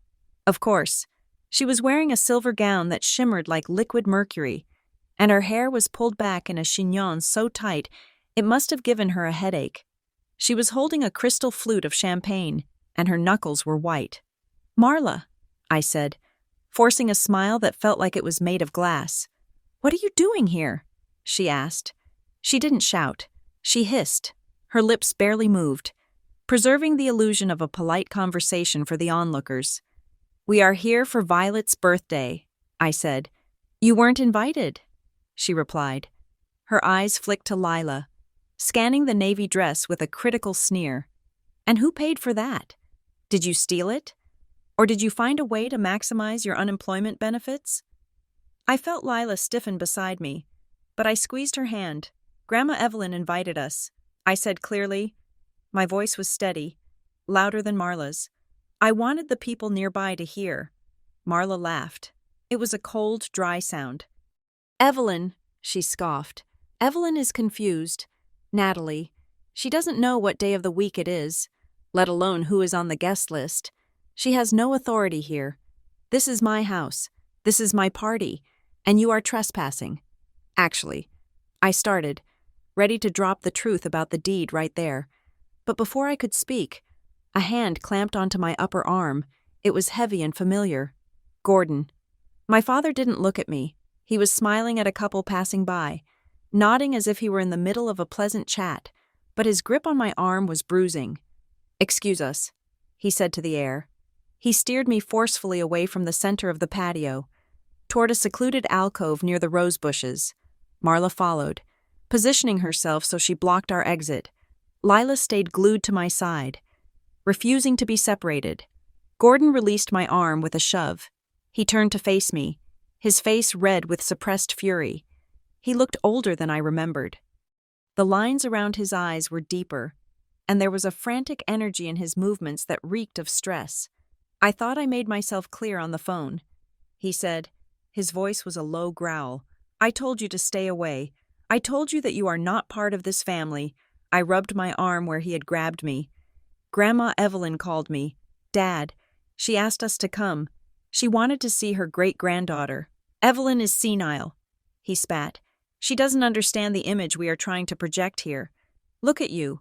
You look desperate. You look like you are here to beg for handouts in front of my investors. I am not here to beg." "Gordon," I said, "I am here to wish my sister a happy birthday. Don't you dare." He stepped closer. "Invading my personal space. If you cause a scene, if you embarrass me, if you do anything to ruin Violet's night, I swear to God, Natalie, I will make sure you never see a dime. I will cut you off so completely you won't even exist." I looked at him, really looked at him. I saw the sweat on his upper lip. I saw the fear in his eyes. He wasn't acting like a man in control. He was acting like a man who was terrified the curtain was about to fall. "You already cut me off." "Dad," I said quietly, "you did that 3 days ago when you left us to sleep in a parking lot. You have no leverage left." He flinched, as if I had slapped him. Marla stepped in, her eyes narrowing on Lila. "Is that why you are here?" she asked, her voice dripping with fake sympathy. "To guilt-trip us? To show everyone your poor, ragged daughter?" She leaned in toward Lila. "You look nice, honey," Marla said. "But tell me, is it true what I heard? That you are washing dishes at a coffee shop downtown?" Lila looked Marla in the eye. "Yes," Marla tutted, shaking her head. "Such a shame. Violet is spending her summer in Paris studying art history, but I suppose we all find our level eventually. Some people are born to create art, and some people are born to clean up the mess. It is good that you are learning your place early." The insult was so precise, so cruel, that I saw Lila's chin tremble. It was a direct hit to her dignity. Marla wasn't just calling her poor, she was calling her a servant. I opened my mouth to scream, to tear Marla apart, but a voice interrupted us. "Natalie?" We all turned. Violet was standing at the edge of the alcove. My sister looked like a princess. She was wearing a pale lavender gown that floated around her ankles. Her hair was done in soft waves, and she wore a diamond necklace that caught the light from the garden lamps. But her face was confused. She looked from me to Gordon to Marla. Sensing the tension but not understanding the source, "Violet," I said, softening my expression. "Happy birthday. I didn't know you were coming," Violet said. She took a tentative step forward. "Mom said you were traveling. She said you were in Europe for work." I looked at Marla. She didn't even blink. She had lied to her own daughter to cover up my absence. It was easier to say I was successful and distant than to admit I was struggling and ignored. "I am not in Europe, Vi," I said. "I am here." Violet looked at Lila. "Hi." "Lila," she said shyly. "Hi." "Violet?" Lila replied. Her voice was flat. She was still reeling from Marla's comment. "Dad?" Violet asked, looking at Gordon. "Is everything okay? You look intense." "Everything is fine, sweetie," Gordon said, his voice instantly switching to a jovial, fatherly tone. It was a terrifying transformation. "We were just catching up. Natalie and Lila were just leaving. They just stopped by to drop off a card." "No," I said. Gordon's head snapped toward me, his eyes wide with warning. "We are staying," I said firmly.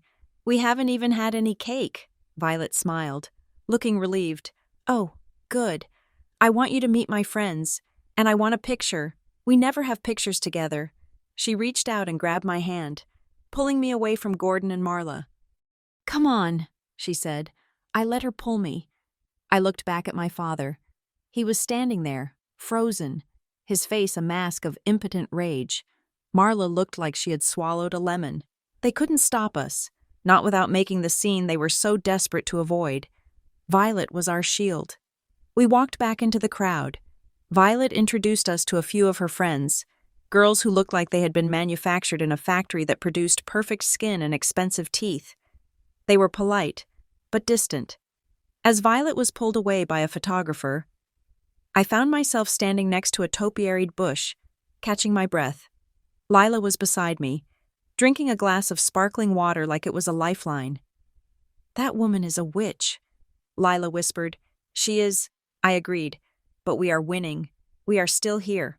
Suddenly, I felt a tap on my shoulder. I turned to see Mrs. Halloway, the neighbor I had spotted earlier.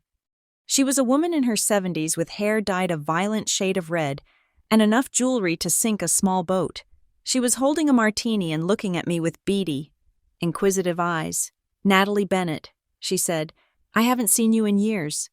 "Hello, Mrs. Halloway.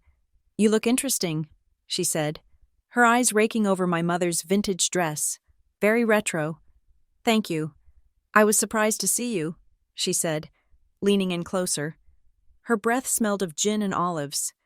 "I thought with the sale and everything, the family would be split up." I froze. "The sale?" "Yes, the sale," she whispered, looking around to make sure no one was listening.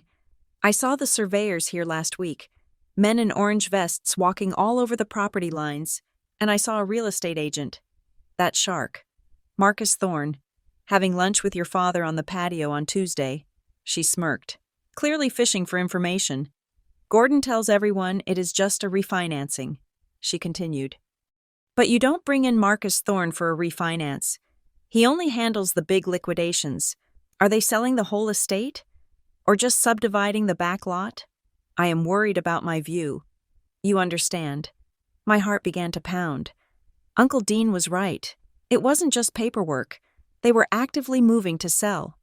They were going to sell Grandma Evelyn's home out from under her, cash the check, and probably put her in a home before she even knew what happened. "I don't know the details." "Mrs. Halloway," I said, trying to keep my voice even. "You would have to ask the owner."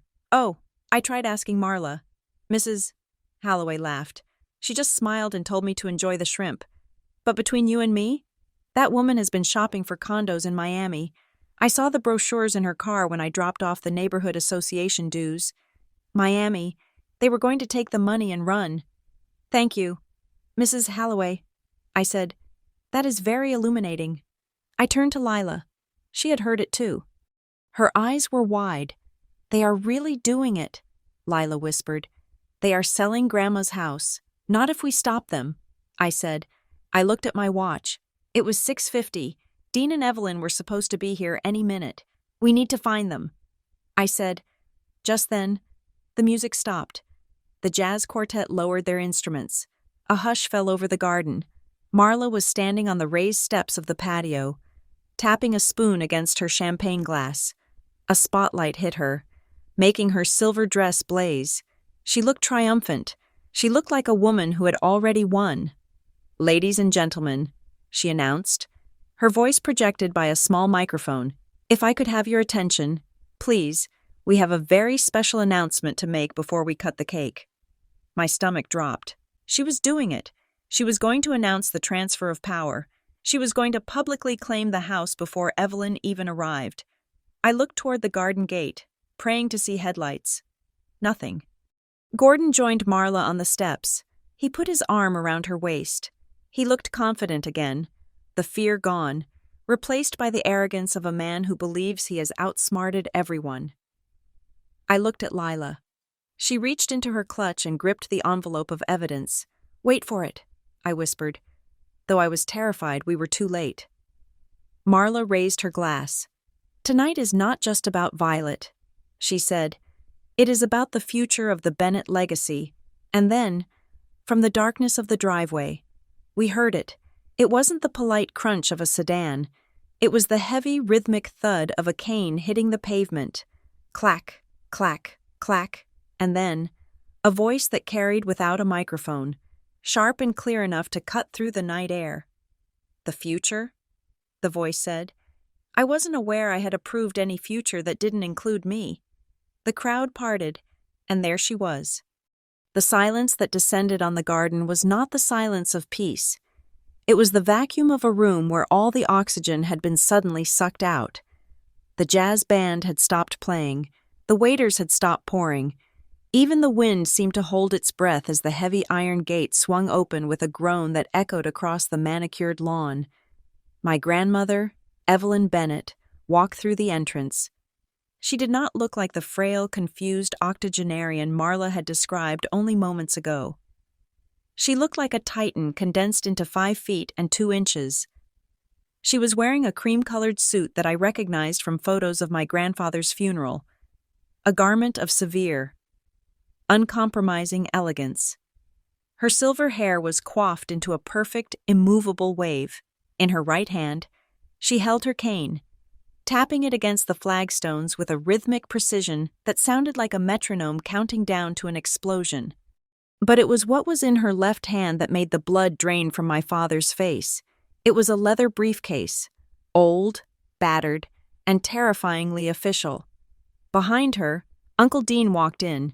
He was not smiling, he was not slouching, he walked with his hands clasped behind his back, positioning himself a few paces behind her like a bodyguard, or perhaps an executioner.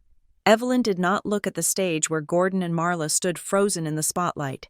She did not look at the hundreds of guests who were openly staring. She looked only at us. She walked in a straight line across the grass, her cane sinking slightly into the turf with each step, cutting a path directly to where Lila and I stood by the topiaries. The crowd parted for her as if she were Moses and they were the Red Sea. No one dared to say hello. No one dared to offer her a drink. The energy she radiated was too volatile for pleasantries. When she reached us, she stopped. She looked me up and down, her blue eyes scanning the emerald green silk of my dress.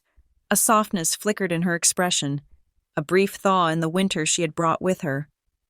"You wore it," she said softly. "It fits." I whispered. "It always did." She said. Then she turned her attention to Lila.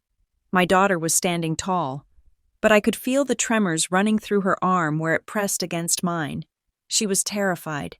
She had just been humiliated by Marla, and now the most powerful woman in the family was scrutinizing her. Evelyn didn't say a word at first. She simply reached out and took Lila's hand. She didn't shake it. She held it. She turned Lila's palm over, running her thumb over the rough skin, the calluses from scrubbing dishes, the dry patches from the cold nights in the car. It was an intimate, shocking gesture. Then, Evelyn looked up at Lila's face. "You have your grandmother Sarah's chin," Evelyn said, her voice loud enough for the nearby guests to hear. "I remember the day she planted those azaleas over there.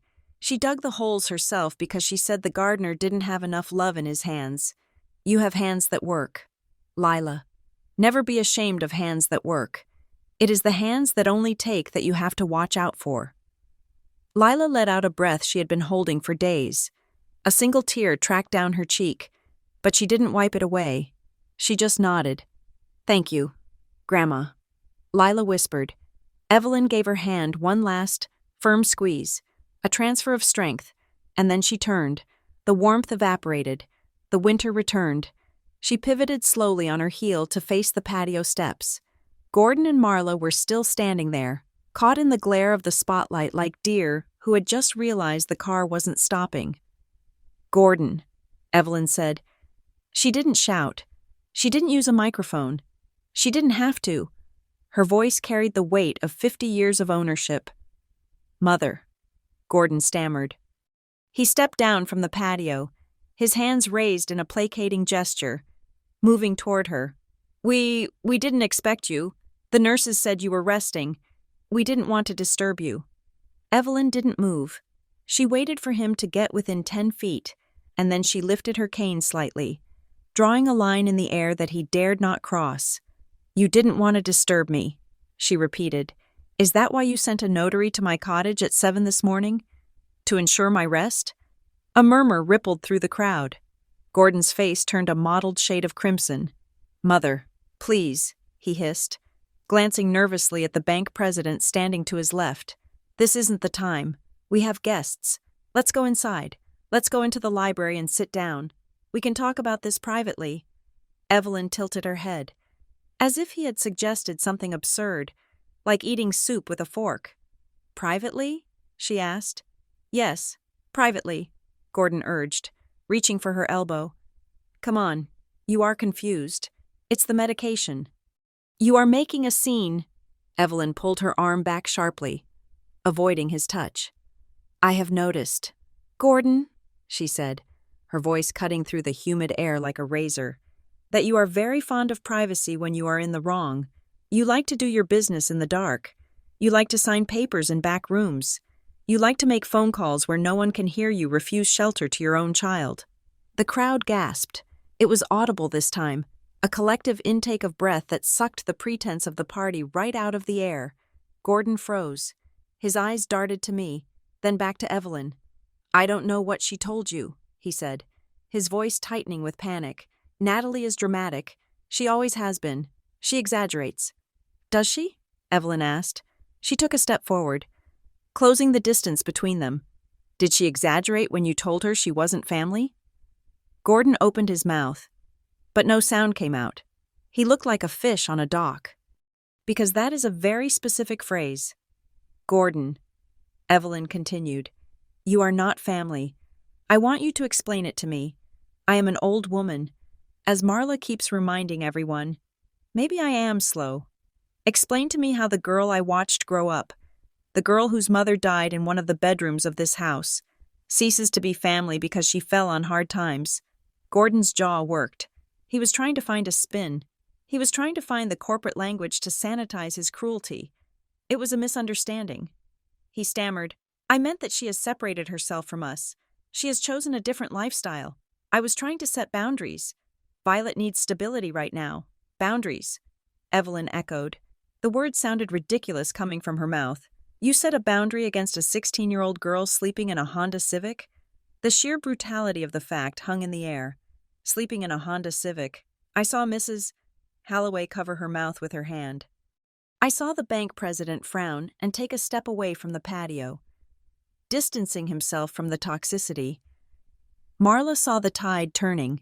She saw the social capital she had spent years hoarding burning to the ground. She stepped down from the patio, her silver dress rustling aggressively. She marched toward Evelyn, her face set in a mask of furious condescension. "Okay, that is enough," Marla snapped. She clapped her hands together once, as if dismissing a servant. "Evelyn, you are clearly having an episode. You are ruining Violet's birthday with these wild accusations. Dean, get her out of here. Take her back to the cottage before she says something she regrets." She reached out to grab the handle of the wheelchair that wasn't there, realized Evelyn was standing, and settled for reaching for the briefcase.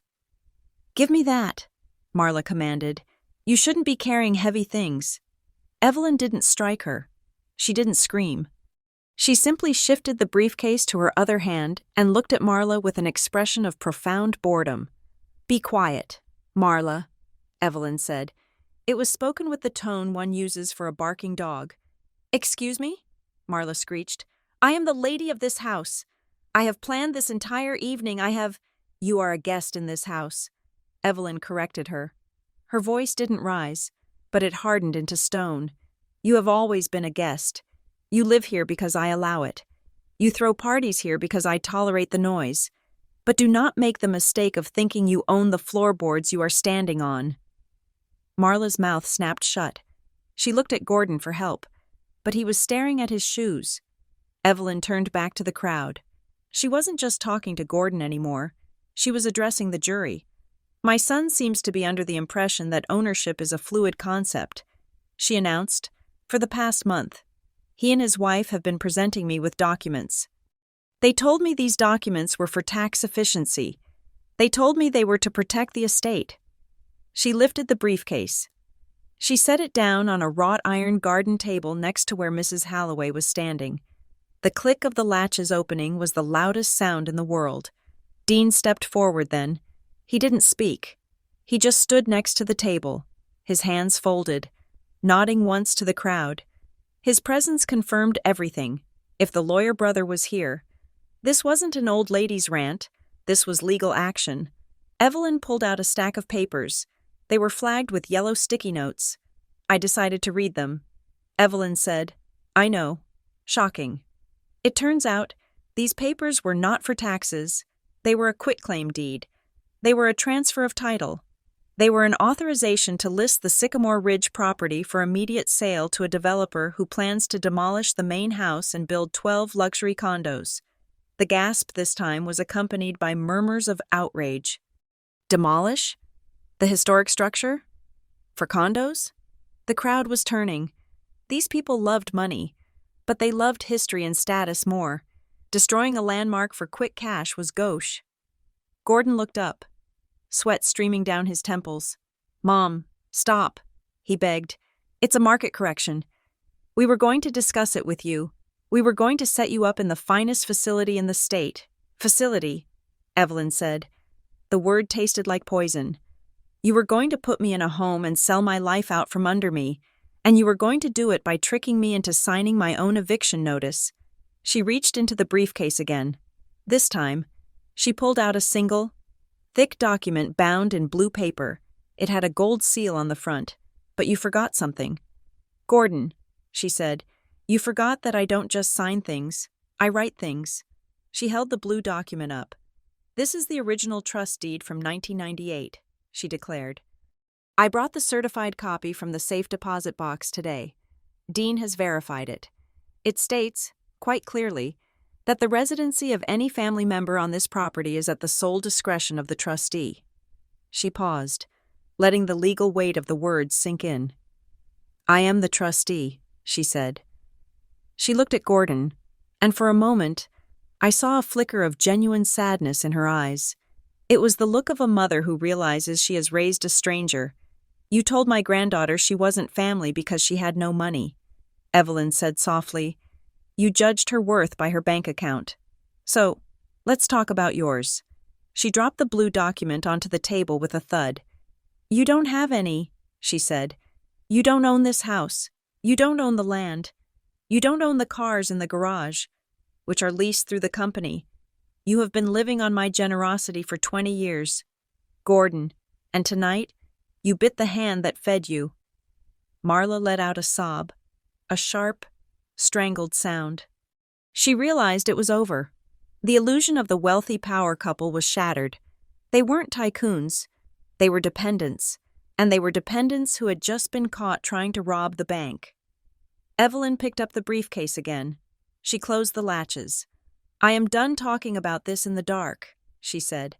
"I brought this here because I wanted there to be no confusion. No, he said, she said. No gaslighting Natalie into thinking she is crazy." She walked back toward me. The crowd watched her, mesmerized. She stopped in front of me and Lila. "Dean," she said, without looking back. "Yes." "Evelyn?" Dean replied, from his post. "Get the car," she said. "I am tired, and I believe my granddaughters and I have some catching up to do." She looked at me. Her eyes were bright, fierce, and full of a terrifying love. "We are going to the cottage," she told me. "There is plenty of room, and I believe I have a frozen lasagna that needs heating up." She didn't wait for an answer. She turned and began to walk toward the path that led to the guest cottage, tapping her cane with the same rhythmic finality. I looked at Gordon. He was standing alone on the grass. Marla had turned her back on him to furiously text someone on her phone. Violet was standing by the punch bowl, looking at her parents with an expression of horror and dawning realization. I looked at Lila. She was gripping the envelope in her clutch. The evidence we hadn't even needed to use because Evelyn had been the evidence. "Come on." "Mom," Lila said. Her voice was steady. "Let's go have lasagna." We followed Evelyn into the dark, leaving the party, the lights, and the ruins of my father's reputation behind us. We didn't look back. We didn't need to. We knew exactly who was family now, and we knew exactly who was just a tenant. We hadn't made it 5 steps toward the cottage path when Gordon made the mistake that would cost him everything. He couldn't help himself. His ego, bruised and bleeding in front of the town's elite, demanded a last word. He couldn't let his 84-year-old mother walk away with the upper hand. "Wait!" Gordon shouted. His voice cracked, echoing off the stone facade of the mansion. He rushed down the patio steps, brushing past a stunned waiter who dropped a tray of empty glasses. The crash of breaking glass punctuated the moment like a gavel strike. "You are not walking away from this." "Mother!" Gordon yelled, pointing a shaking finger at Evelyn's back. "You are confused. You are twisting everything.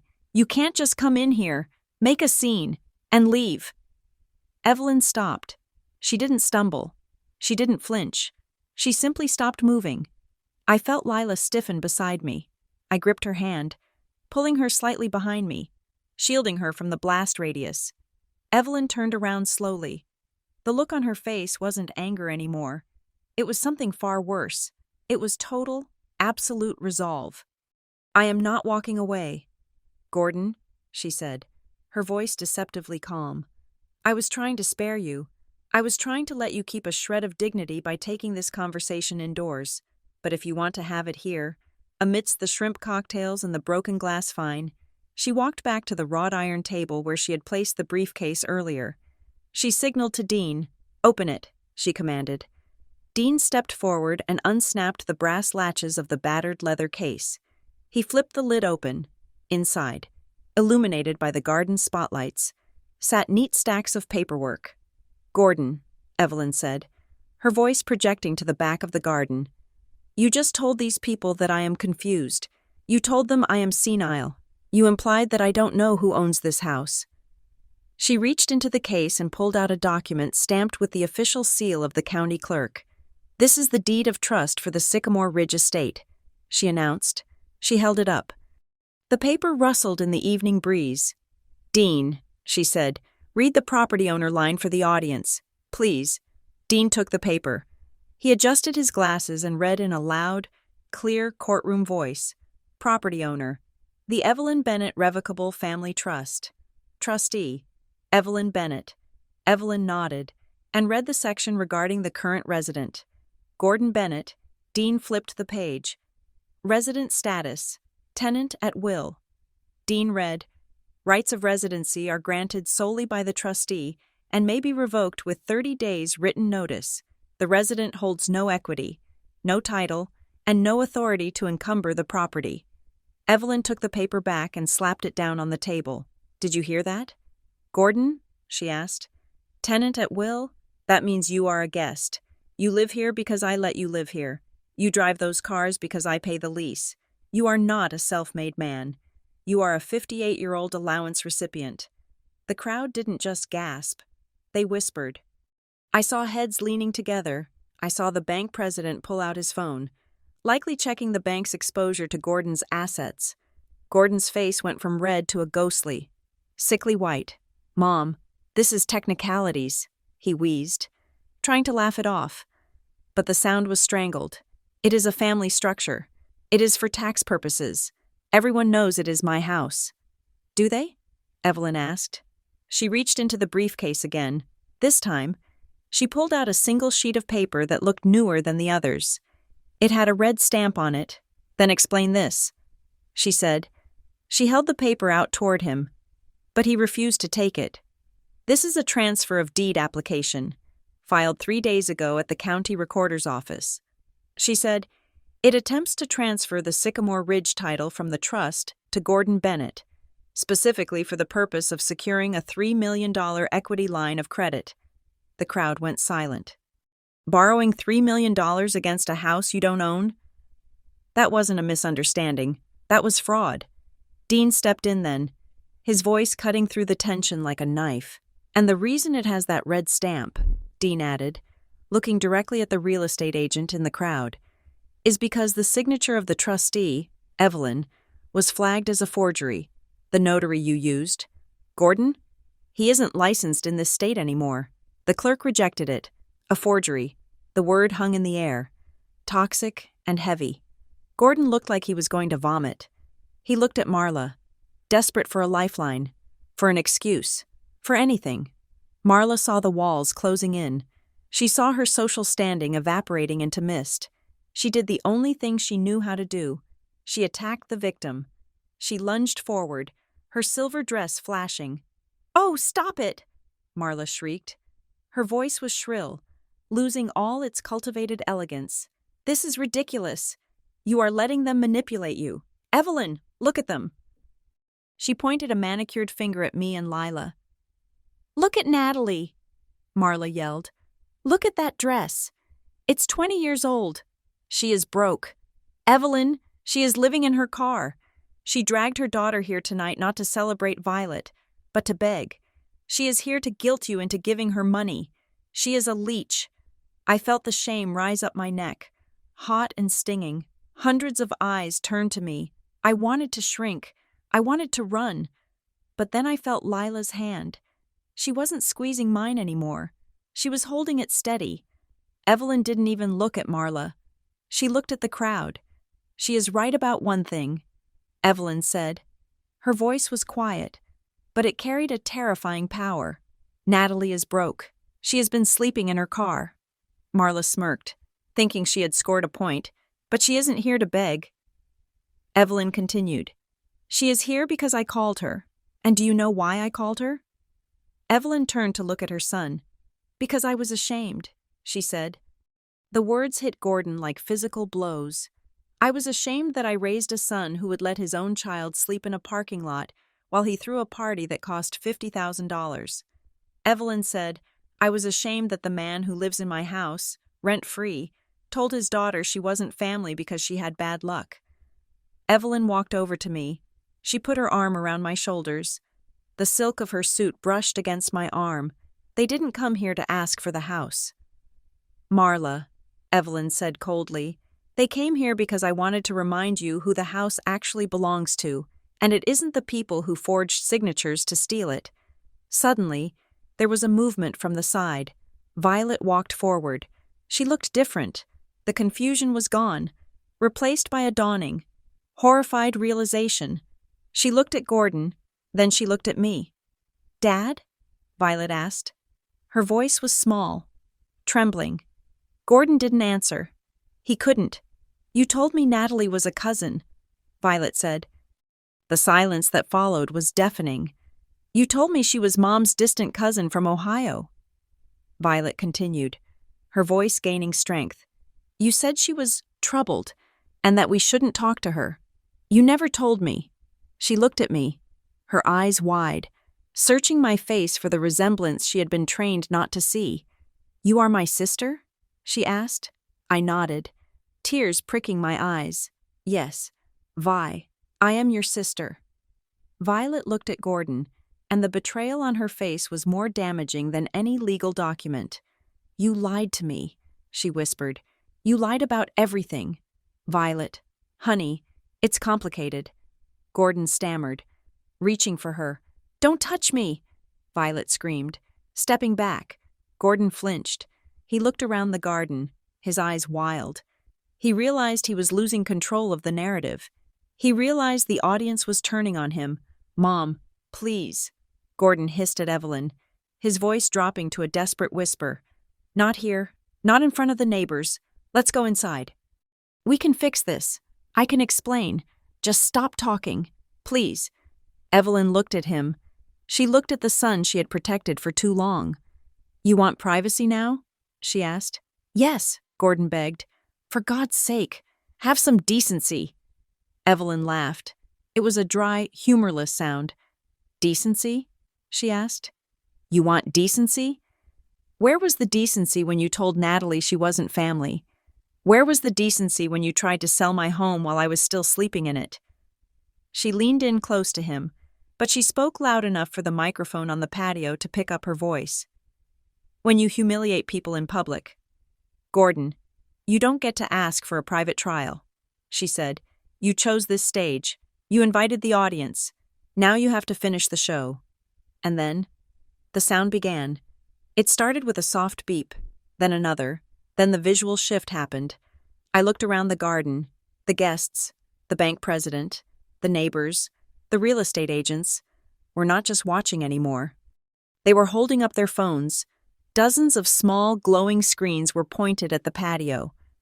Red recording lights blinked in the twilight like tiny, accusing eyes. Gordon saw them too. He spun around, seeing the wall of lenses.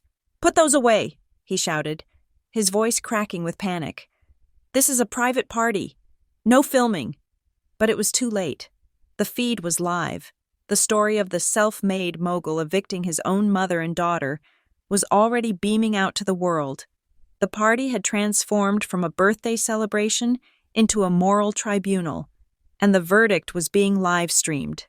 Marla covered her face with her hands and turned away, sobbing not for the family she had broken, but for the reputation she had lost. Dean stepped up to the table and closed the briefcase with a final, decisive snap. "I think we are done here," Dean said. Evelyn turned to me, Lila, and a shell-shocked Violet. "Come inside.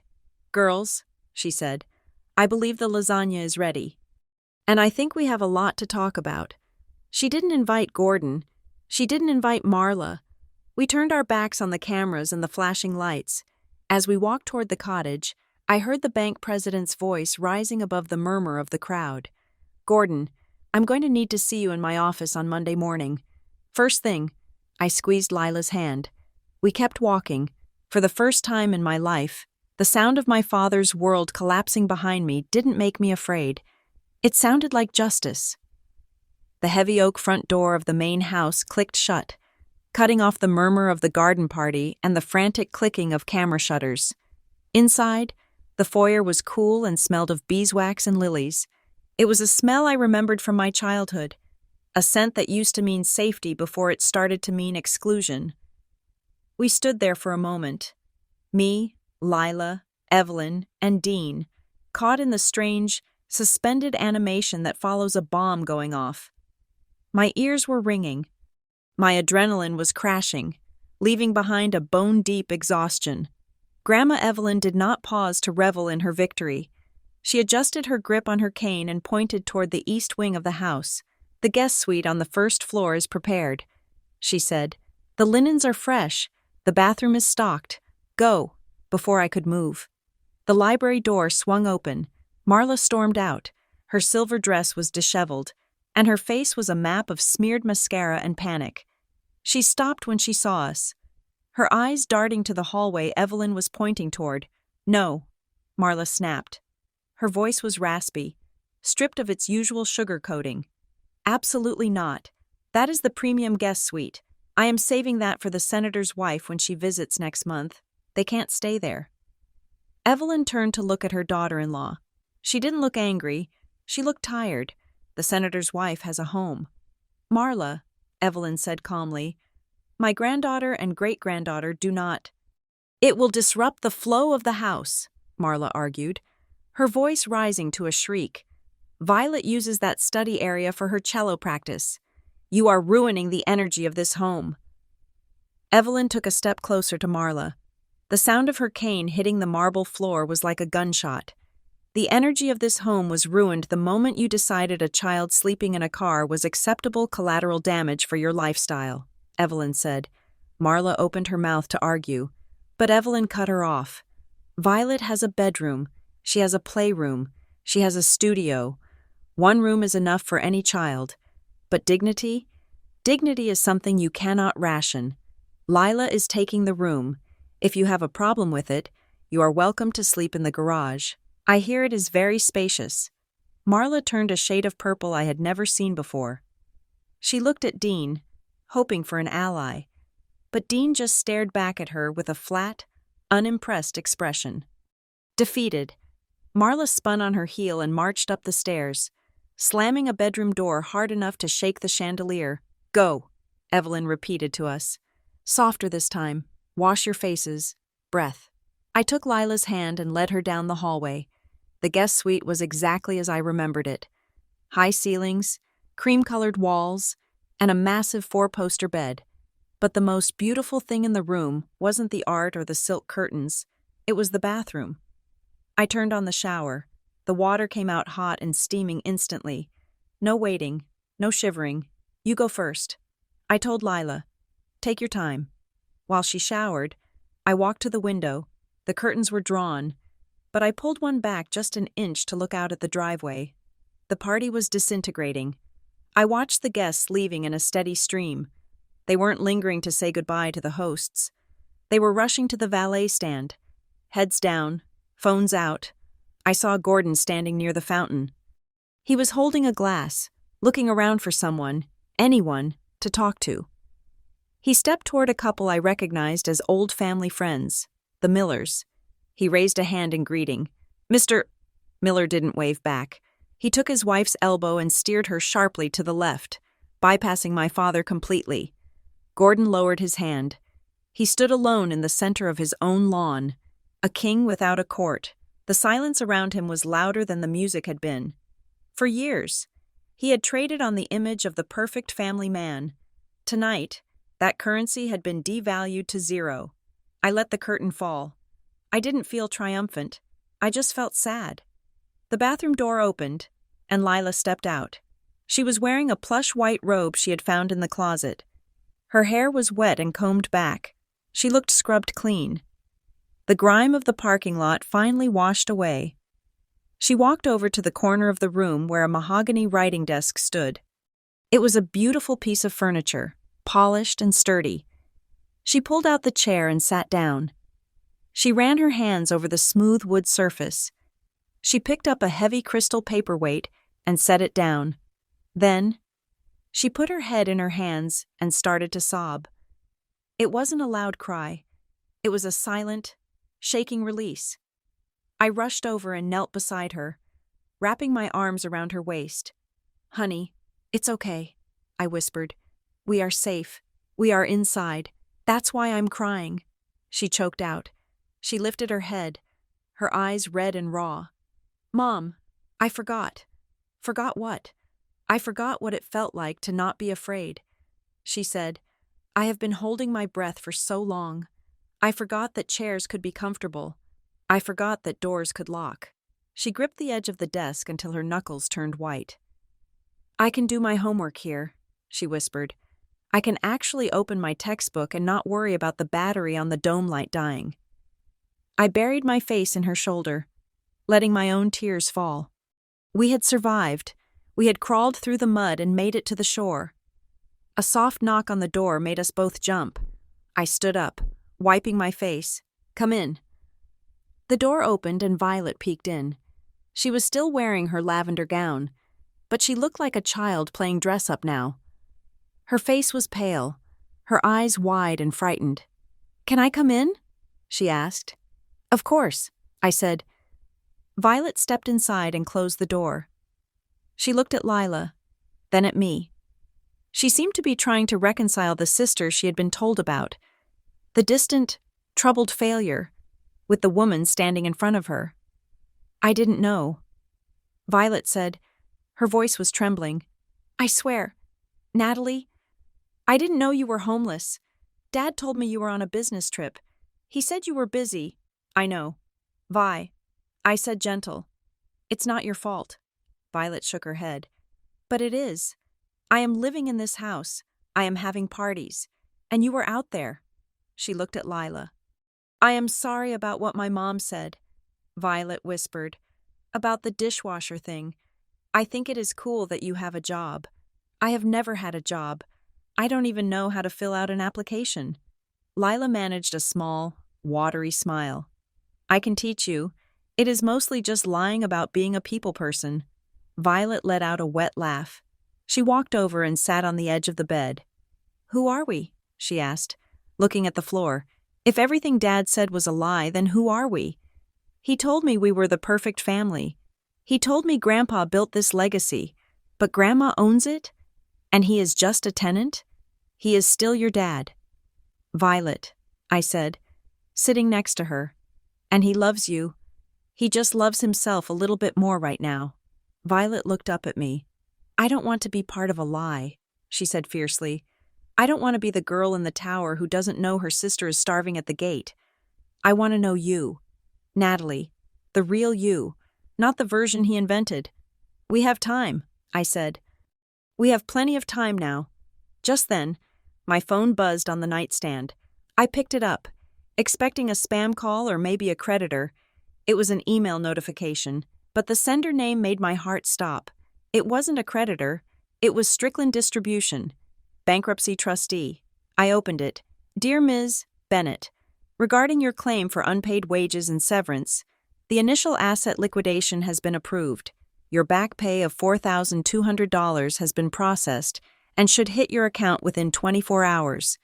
Additionally, your unemployment hold has been lifted following the verification of the closure. I stared at the screen. $4,000. It wasn't a fortune. It wouldn't buy a house. But it was a start. It was first, last, and security deposit on a small apartment. It was freedom. I looked at Lila and Violet. I just got paid, I said, a smile breaking through the tears. The company. They finally paid me. Lila shrieked and threw her arms around me. Violet joined in, hugging us both. For a moment, we were just three girls on a bed, laughing and crying, the weight of the world lifting just an inch. The door opened again. This time, there was no knock. Gordon stood in the doorway. The laughter died instantly. He looked terrible. His tie was undone. His eyes were bloodshot. He looked at the three of us, his daughters and his granddaughter, unified against him, Natalie. He said, "Can I speak to you?" I stood up. I didn't tell the girls to leave. I stood my ground. "You can speak to all of us." "Dad," I said. He ran a hand through his thinning hair. He looked uncomfortable, shifting his weight from foot to foot. I wanted to see if you were comfortable." He said, "We are fine."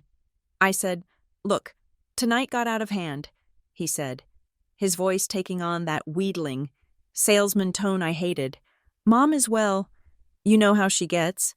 She likes the drama, but we need to be practical." "Practical?" I asked. "Yes.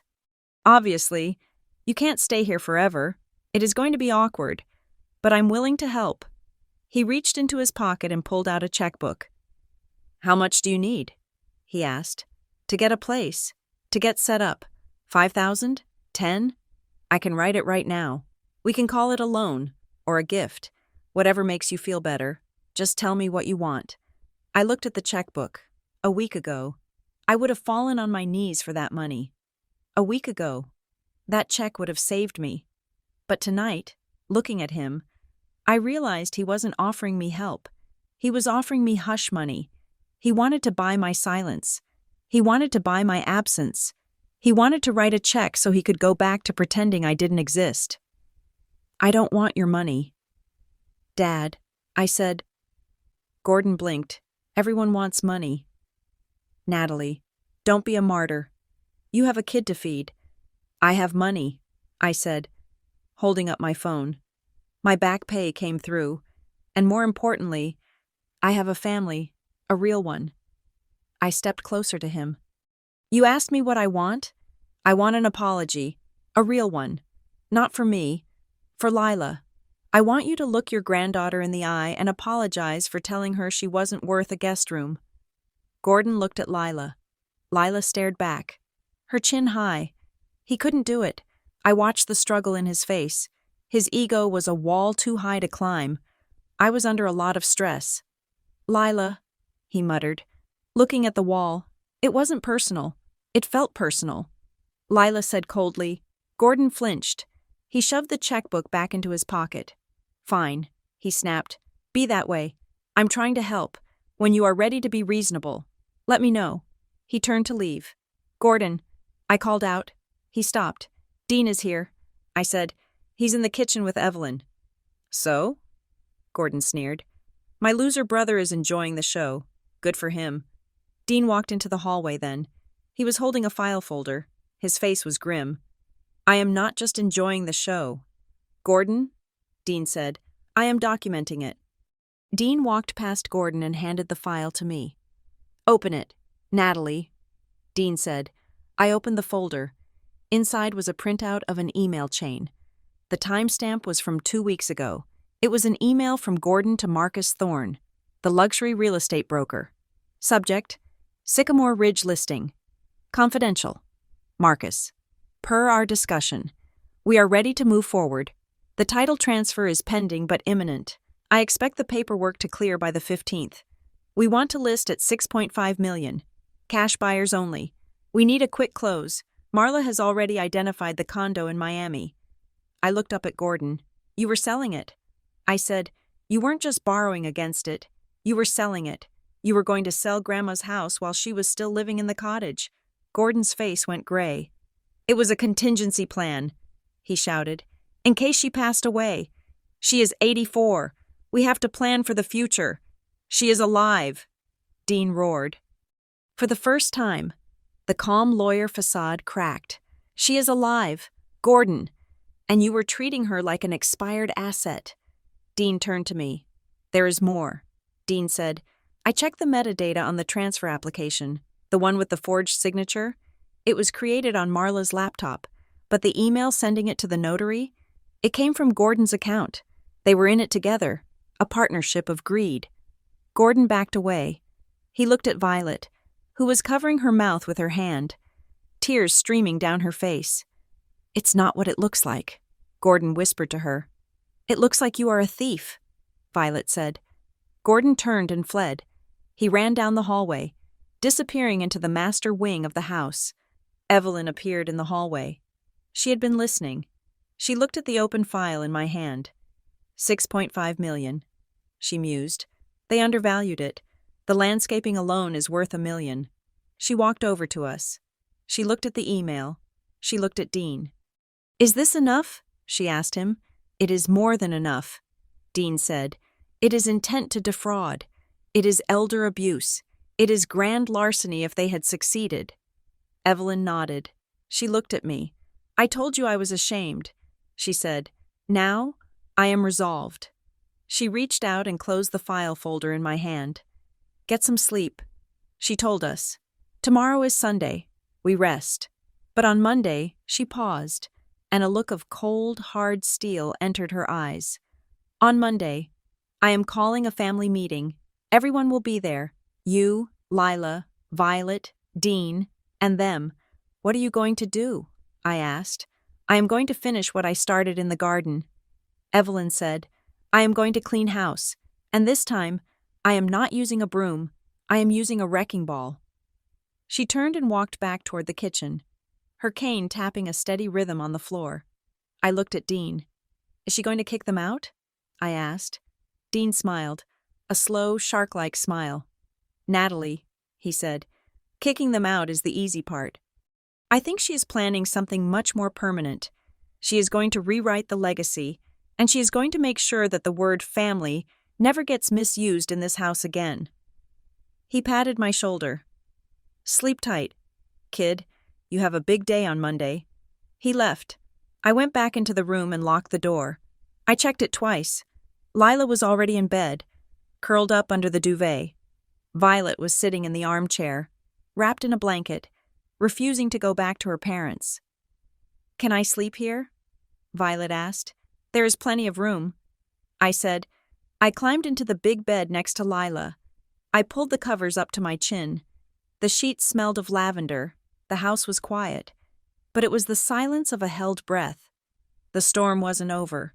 The eye had just passed over us. I closed my eyes, visualizing Monday.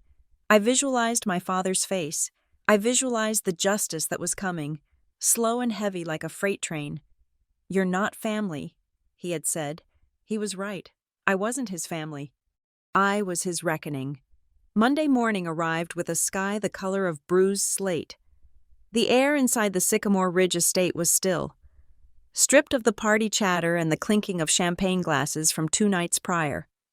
It was the heavy, pregnant silence of a courtroom before the gavel falls. Grandma Evelyn had summoned us to the library at 10 o'clock sharp. This room had always been my father's sanctuary. It was where he drank his scotch, smoked his cigars, and brokered deals that kept the illusion of his wealth alive. But today, he did not sit at the head of the mahogany table. Evelyn did. She sat in the high-backed leather chair, her hands folded over the handle of her cane.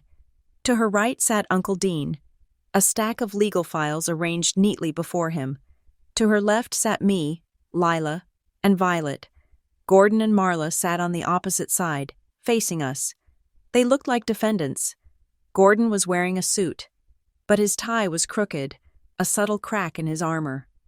Marla was wearing oversized sunglasses, even though the room was dim, likely to hide the puffiness of eyes that had spent the weekend crying over lost status rather than lost family.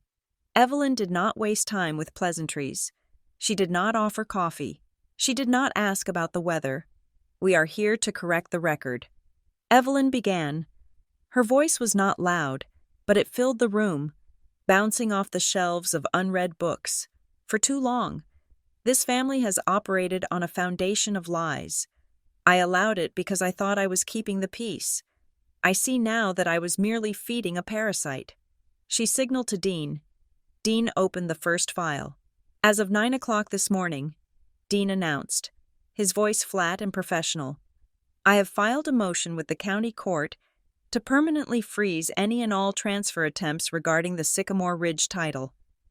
Furthermore, I have submitted a formal complaint regarding the fraudulent notarization attempted last week. Marla flinched behind her sunglasses. Gordon stared at the table, his jaw muscle jumping. We are not here to discuss the past, Gordon said, his voice tight. We are here to discuss the future. You said you wanted a solution. Mom, I have a solution, Evelyn said. She pushed a document across the table toward him. It was thick, bound in blue paper. I have revised my estate plan, she said. Gordon reached for it, his hands shaking slightly. He flipped open the cover. His eyes scanned the first page, and I watched the color drain from his face until he looked like a corpse. You can't do this, he whispered. I have done it, Evelyn replied. What does it say? Marla demanded, snatching the document from Gordon's hands. It says, Evelyn declared, that the Sycamore Ridge estate, the house, the land, and the guest cottage, is being placed into a generation-skipping trust. The primary beneficiaries are no longer Gordon Bennett. The primary beneficiaries are Natalie Bennett and Lila Bennett, with a separate educational trust established for Violet. Me? I breathed. You, Evelyn said, looking at me with soft eyes. You are the only one who knows what a home is actually for. Natalie, you don't see it as an asset to be leveraged. You see it as a place to keep people safe. Marla threw the document onto the table. This is insanity, she shrieked. You are bypassing your own son? You are giving a multi-million-dollar estate to a woman who can't even pay rent? I am giving it to the woman you tried to make homeless. Evelyn corrected her. And she won't have trouble paying rent. Marla, because she won't have any. She owns the roof. Gordon stood up. The chair scraped loudly against the floor. I have rights, he shouted. I am your son. I have taken care of this place for 20 years. I manage the grounds. I fix the roof. I have a birthright. Evelyn looked up at him. She didn't blink. You have the right to be my son, she said, but that right does not outweigh your responsibility to be a father. The room went dead silent. You failed that responsibility. Gordon, she continued, when your daughter came to you for help, you didn't just say no. You denied her existence. You told her she wasn't family. You forfeited your seat at this table the moment you hung up that phone. Gordon opened his mouth to argue. But Evelyn wasn't finished. And there is one more thing, she said. She reached into a small wooden box that sat next to her elbow. She pulled out a stack of envelopes. They were old, the edges were yellowed, and the stamps were from years ago, for years. Evelyn said, looking at me, I sent you letters. Natalie, on your birthday, on Christmas, when you graduated, I sent checks. I sent savings bonds. I wanted to help you start your life. I stared at the letters. I never got them. Grandma, I know, she said. Her voice broke, just for a second. Because I gave them to your father to mail. I trusted him. I thought he was passing them along. She tossed the stack of letters onto the table in front of Gordon. Dean found these in your safe in the home office. Evelyn said, you kept them. You kept the money. You kept the love. You let your daughter think I had abandoned her just so you could keep her isolated and poor. You wanted her to fail so you could feel superior. I looked at the letters. I saw my name in Evelyn's handwriting. To Natalie. Happy 21st birthday. To Natalie. For the baby. I felt a sob rise in my throat. But it wasn't a sob of sadness. It was a sob of relief. I hadn't been unloved. I had been intercepted. Gordon looked at the letters, then at me. For the first time, I saw genuine shame in his eyes. He couldn't deny it. The physical proof of his cruelty was sitting right there. I was going to give them to her eventually. He mumbled, I was just holding them. You were stealing them, Dean said. Gordon slumped back into his chair. He was defeated. The narrative he had built, the benevolent patriarch dealing with a difficult daughter, was destroyed. So what now? Marla asked, her voice trembling. You are kicking us out? Evelyn looked at Marla. You, Marla, will be leaving, Evelyn said.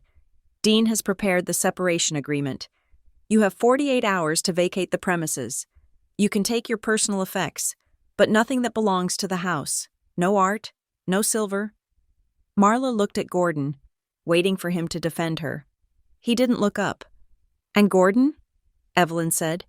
Gordon looked up, a glimmer of hope in his eyes. You can stay, Evelyn said. Really? He breathed. Under conditions, she added. Condition 1.